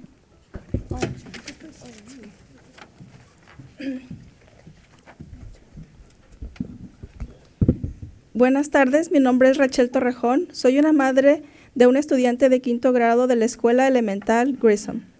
Estoy aquí para hablar sobre la sobrepoblación y la falta de recursos que existen en nuestra escuela. Existen 3 salones con 40 estudiantes en cada salón. Además, hay otros 4 salones con 30 o más estudiantes. En la clase de mi hija hay 43 estudiantes. Los maestros no tienen tiempo suficiente para enseñar a tanto niño. La sobrepoblación en las aulas afecta el rendimiento académico de los estudiantes y el desempeño laboral de los maestros. Esto afecta directamente el futuro de nuestros niños, ya que no progresan académicamente y reciben bajas calificaciones. Debido a esto, estudiantes como mi hija llegan a casa frustrados y con un sinnúmero de preguntas sin respuesta. Nuestros estudiantes se encuentran con una mayor desventaja cuando comienzan a aplicar para las escuelas secundarias. Nuestros niños ya no caben en nuestra escuela. Todos los estudiantes de CPS necesitan y merecen una educación justa y con igualdad, sin importar en qué parte de Chicago viven. Somos un programa de Bellas Artes y Artes Escénicas Magnet, pero CPS quiere que nuestros maestros de arte y música, con un carrito, recorriendo salón por salón, dar su clase. Esto es inaceptable. Esto ya ha durado demasiado tiempo en Grissom. Necesitamos una solución ahora. Nuestra escuela cuenta con suficiente terreno como para construir una adición. Eso es lo que nuestros estudiantes merecen. Gracias. Hello, my name is Rachel Torrejon, and I am the mother of a 5th grade student at Virgil Grissom Elementary. I'm here to talk about the problems of overcrowding and the lack of resources that exist in our school. There are 3 grades with over 40 students in a class and 4 more grades with 30 students or more. In my daughter's classroom, there are 42 students. Teachers don't have enough time to teach each student when there are so many students. Excuse me. This directly, overcrowded classrooms hurt students' academic performance and hurt teachers' work performances. This directly affects the future of our children because they do not progress academically and receive lower grades. Because of this, students like my daughter come home frustrated with a series of unanswered questions. Students are at a greater disadvantage as they begin to apply to high schools. Our children no longer fit in our school. All CPS students need and deserve a fair and equal education, despite what part of Chicago they live in. We are a fine performing arts and magnet program, but CPS wants us to have teachers teach art and music by going around with a cart. This is unacceptable. This has gone on for far too long at Grissom. We need a solution now. In our school, we have enough land to construct an addition. Our children deserve it. And this is her daughter, who also is a registered speaker. Yes, Paulina Torrejon, please. Hi, mi nombre Hi, my name is Paulina Torrejon, and I am a student at Virgil I. Grissom Elementary School. I am here to talk about how overcrowded my school is, because I've experienced this daily. In my classroom, there are 43 students, including me, packed in one small classroom. There is not enough space for all of us. First, I have to remind my classmates to push in their seats as I am passing by to throw away used pieces of paper at the garbage bins near the front of the classroom. I can barely fit through the narrow openings created by my classmates' desks and chairs. Because of this, the classrooms are too packed. Secondly, while in class, it is difficult for my teacher to always answer my questions about the new class material. Many times I have unanswered questions when I get home with my homework. My parents struggle to reteach many concepts to me at home. Thirdly, in case of emergencies such as fires, I worry that I will be unable to safely evacuate the building because of how overcrowded my school is. I should not have to worry about my safety. I should be focused on my education. I am fighting for this issue because I want to make sure that all the students, including myself, can receive a quality education at Grissom without having to worry about overcrowdedness. Our education matters. Thank you. Is this the last speaker we have? For Grissom, yes. Great. I think Arnie was supposed to, or Gail, do you have a question? Or? I just wanted to say thank you for coming to speak, and that I have received some information about your overcrowding, and I'll be coming out to visit next week. So I look forward to that. They haven't told Thank us you. what time you're coming? You don't know? We'll work that out. We do want to share some additional information too, just about some things that we have in place Yep. for Grissom. So I'm Liz Kirby. I oversee the Office of Network Support. We've been in meetings with the principal and have some solutions that he will be sharing with the body, the LSC, Thursday, and also the staff this week. So we did a space utilization analysis. We looked at the budget, looked at the schedule to really figure out what was happening with the overcrowding. So we do see some causes for that.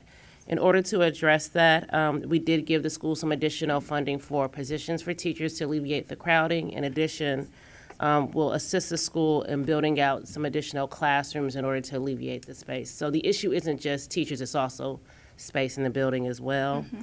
And then finally, we've worked with the principal to do an analysis of the schedules for students to make sure that the students that are English learners and students that are diverse learners are having the minutes and the needs met effectively. So our chief of both of those departments met with the principal, and we will circle back to make sure that those changes have been made for Grissom Elementary School.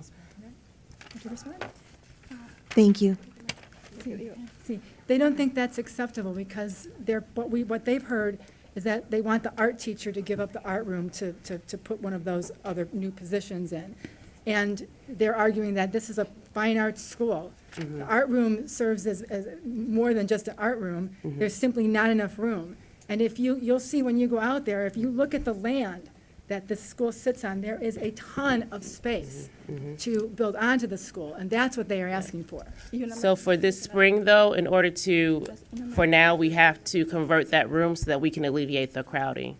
The other issue that you're raising is a longer-term solution, but for this spring, we do have to reduce those class size numbers, and so we will have to convert the art room for the rest of the year. And we will continue to engage. We'll continue to engage with you. It's a complex situation. It is long-term. That can't be answered right now in this moment, but we are showing you that we're taking the steps to address it, and we will continue to engage with your school community. Thank you, Chief McDade. Thank you very much. Thank you, Mr. President. So our next speakers will be speaker number Yes, because 38, it's possible that they'll Mona be a fine arts Hicks. school if they don't. You want to take your, you want to go offline, that's fine. The next speaker, please. Thank you very much. Thank you, Mr. President. Our next speaker is speaker 38, please, Mona Hicks, followed by speaker 47, Betty Green, 56, Aurelia Shakir, 49, Maria Owens, and the last speaker, 52, Alcides Espinal.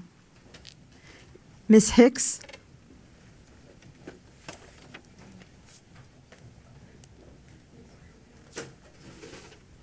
Last call for Ms. Hicks. Moving on to the next speaker, Betty Green, please.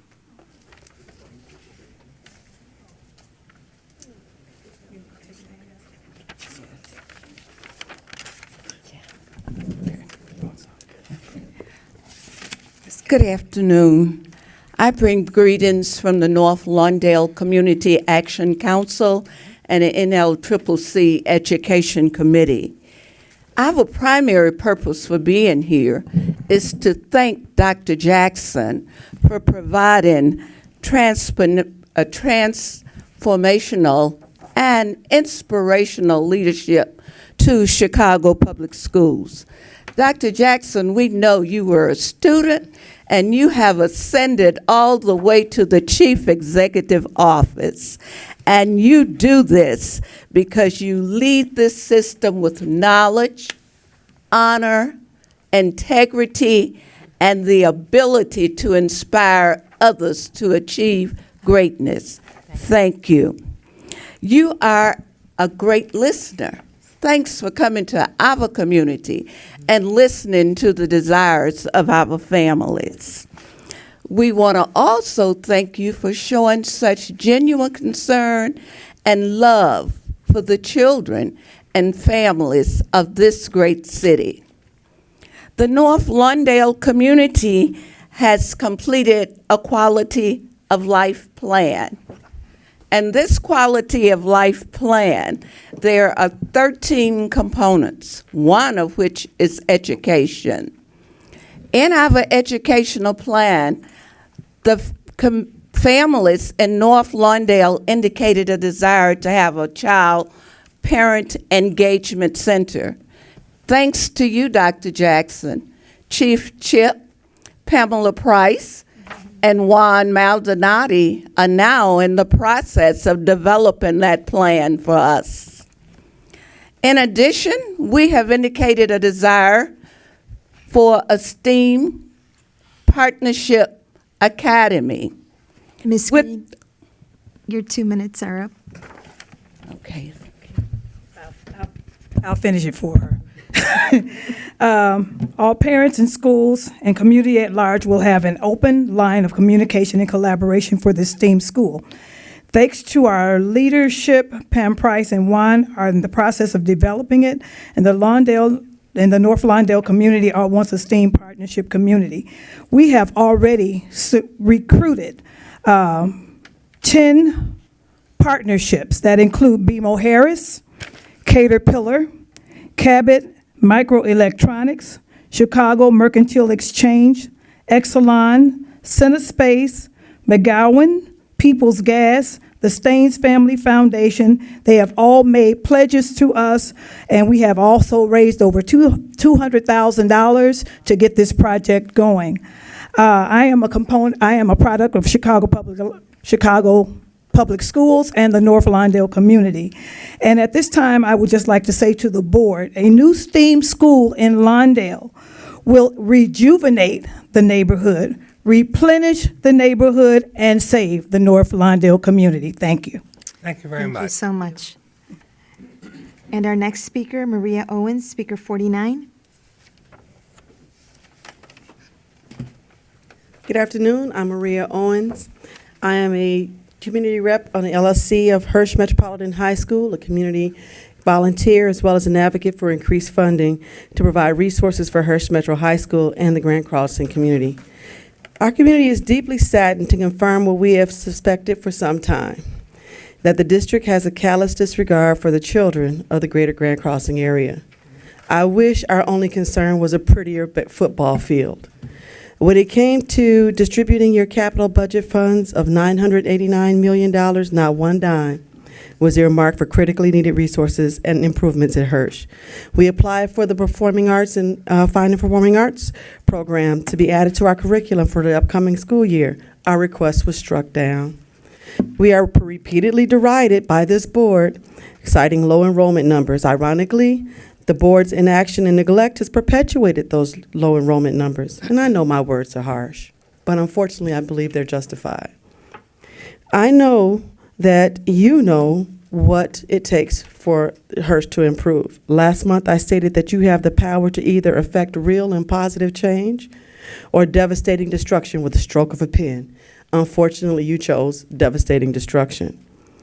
Our children cry out to you, and they implore you to recognize that they have value. The funding that you do based on student enrollment is immoral.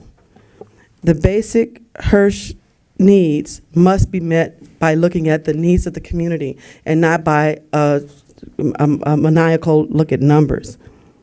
You know why students and our scholars go outside the community, and you can change it right away, today, by giving us academic and extracurricular and social emotional resources that we need at Hirsch. It is immoral for the district to continue to neglect and abandon our students.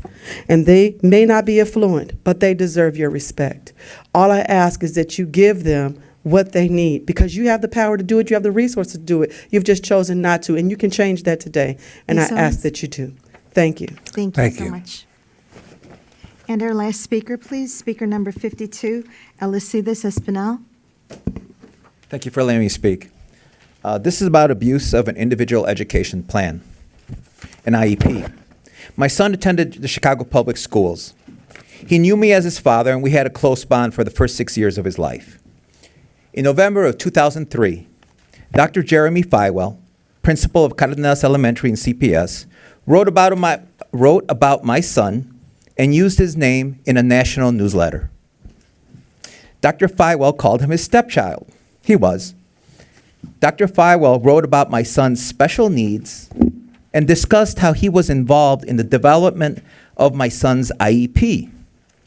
Dr. Feiwel never asked for my permission to make my son his special needs specimen.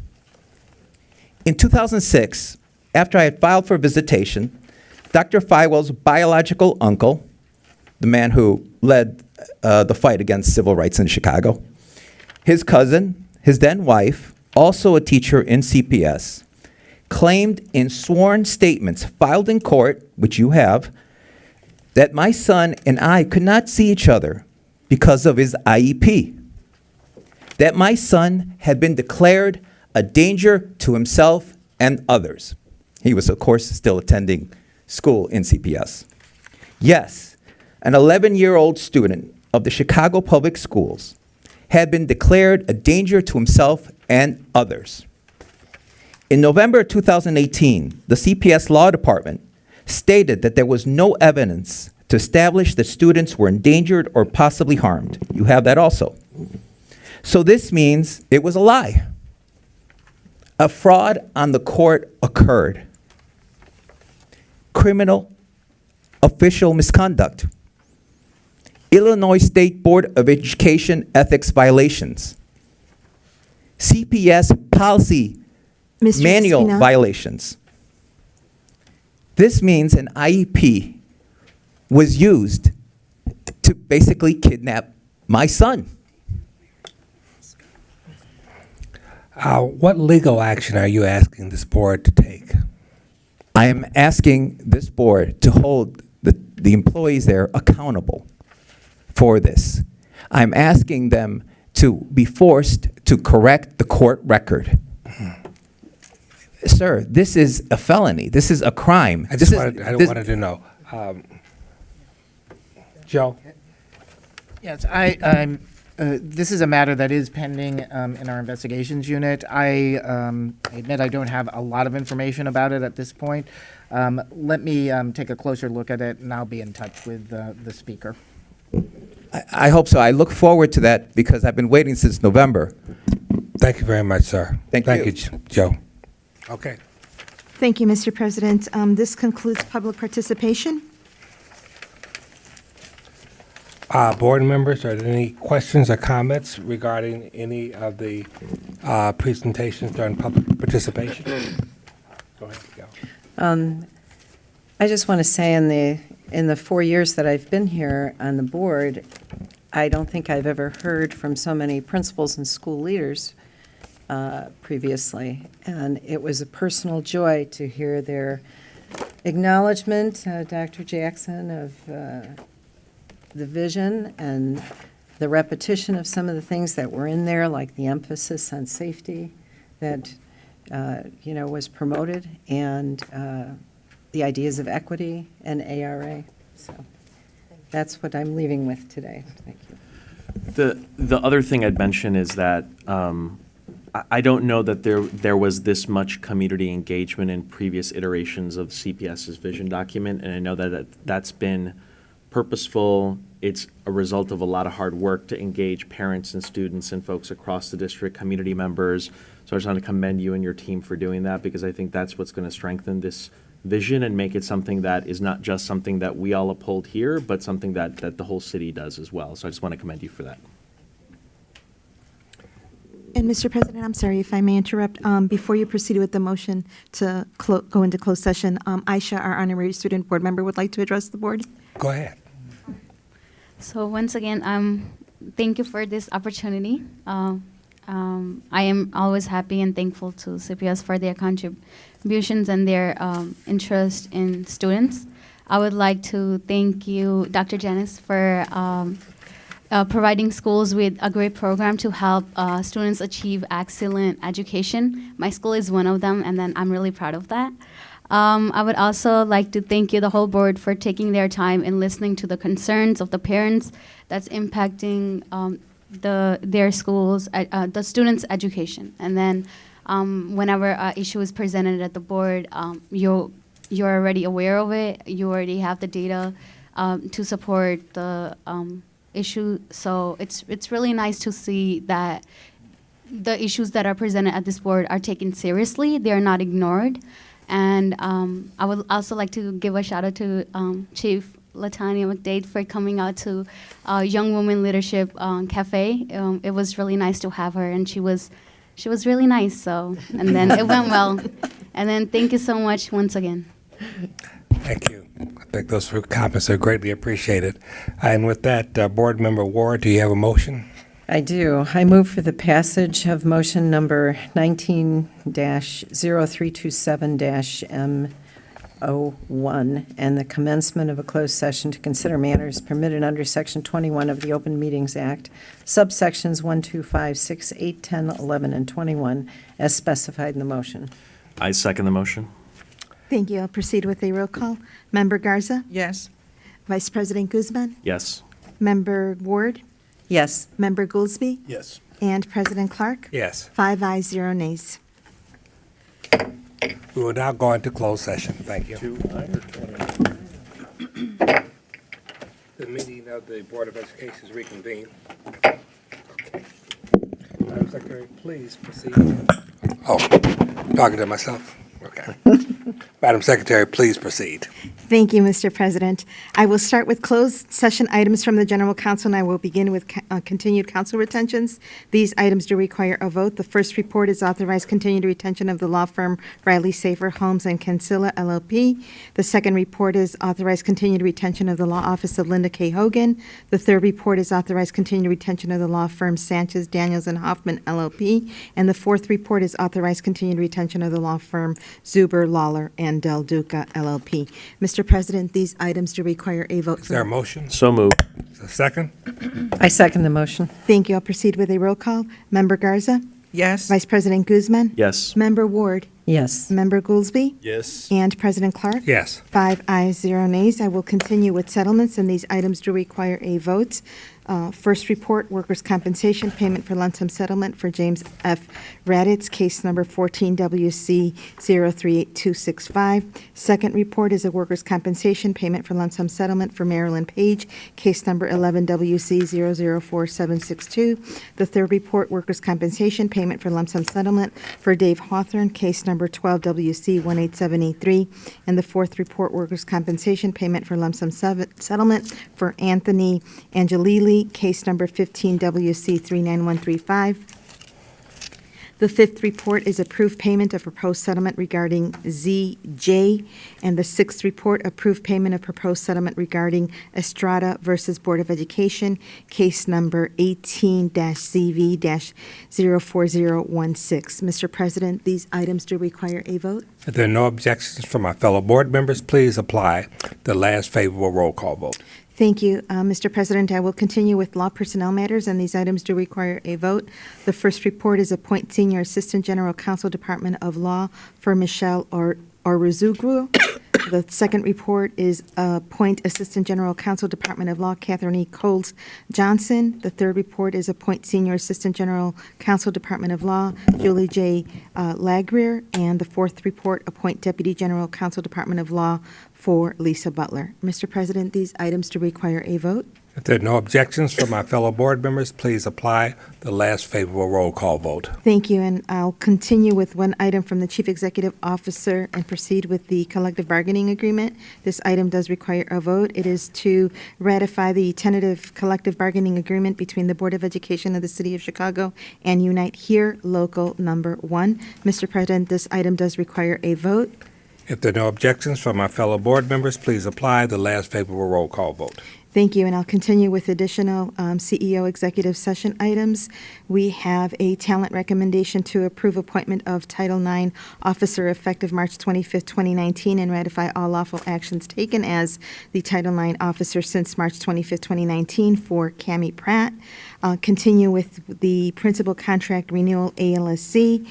And then we have a warning resolution for Lori Bortnick, teacher assigned to Ludwig van Beethoven Elementary School. And Mr. President, these items do require a vote. If there are no objections from my fellow board members, please apply the last favorable roll call vote. Thank you, Mr. President. I'll continue with items from the board, and these items do require a vote. We have the first report resolution approving the Chief Executive Officer's recommendation to dismiss educational support personnel, and the second report is the resolution approving the Chief Executive Officer's recommendation to dismiss probationary appointed teachers. And for the record, Mr. President, I would like to note that on March 22nd, 2019, the board members and the Office of the Board received the CEO's recommendation to dismiss probationary appointed teachers pursuant to Board 04-1 and 105 ILCS 5/34-84. Her recommendation included the names of the teachers affected and the reasons, and she also noted that the teachers affected will be notified of their dismissal after adoption of the resolution.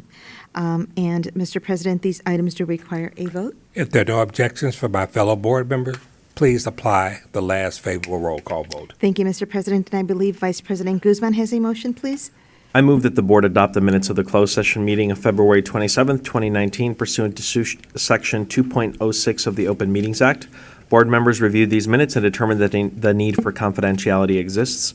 Therefore, the minutes of the closed session meeting held on February 27th, 2019 shall be maintained as confidential and not available for public inspection. Is there a second? I second the motion. Thank you. I'll proceed with a roll call. Member Garza? Yes. Vice President Guzman? Yes. Member Ward? Yes. Member Goolsby? Yes. And President Clark? Yes. 5 ayes, 0 nays, and I believe Member Garza has a motion, please. I move that the record of proceedings of the regular board meeting of February 27, 2019, prepared by the board secretary, be approved, and that such records of proceedings be posted on the Chicago Board of Education website in accordance with Section 2.06B of the Opens Meeting Act. Is there a second? I second the motion. Thank you. I'll proceed with a roll call. Member Garza? Yes. Vice President Guzman? Yes. Member Ward? Yes. Member Goolsby? Yes. And President Clark? Yes. 5 ayes, 0 nays. Mr. President, I'll continue with one real estate exec item, and this item does require a vote.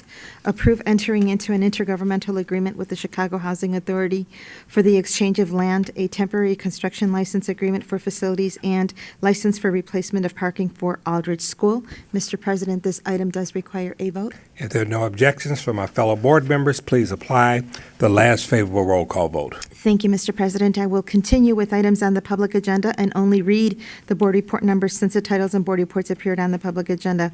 I will begin with one resolution, one policy, and the board rule. These items do require a vote. So we have our S1, P01, and RU1. And Mr. President, these items do require a vote. If there are no objections from my fellow board members, please apply the last favorable roll call vote. Thank you, Mr. President. I'll continue with the communication C01.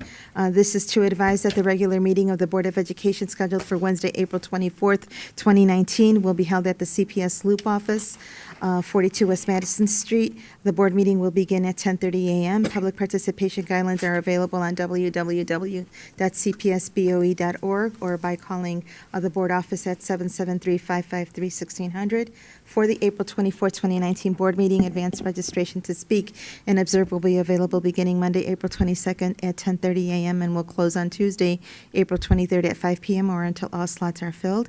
You can advance register during the registration period by the following methods: online, by phone, or in person. And to ensure the equity of access to address the board, an individual may not speak at 2 consecutive board meetings. In the event the individual registers to speak at a consecutive meeting, the individual will not be called to address the board. Although advance registration is recommended, you can also register to observe a meeting on the day of the board meeting via same-day in-person observer registration at 42 West Madison Street lobby. The registration time opens at 10 a.m. and will remain open during the duration of the board meeting. Same-day in-person observer registrations are taken on a first-come, first-served basis as seats become available, and the public participation segment of the meeting will begin as indicated on the meeting agenda and proceed for no more than the 60 registered speakers. Mr. President, I'll continue with additional items on the public agenda that do require a vote, and we have EX1 and 2. We then move on to ED1, MS1, PR 1, 2, 3, 4, 5, 6, 7, 8, 9, 10. We have PR 11, 12, 13, and 14. And Mr. President, these items do require a vote. If there are no objections from my fellow board members, please apply the last favorable roll call vote. Thank you, Mr. President. We will then move on to additional items on the agenda that do not require a vote. And we have EX3 and EX4 and AR1. Mr. President, these items just need to be accepted by the board. Please mark received and filed. Thank you, Mr. President, and there are no further items on the public agenda. Is there a motion to adjourn? So moved. All in favor? Aye. We are adjourned. Thank you, everyone. You did.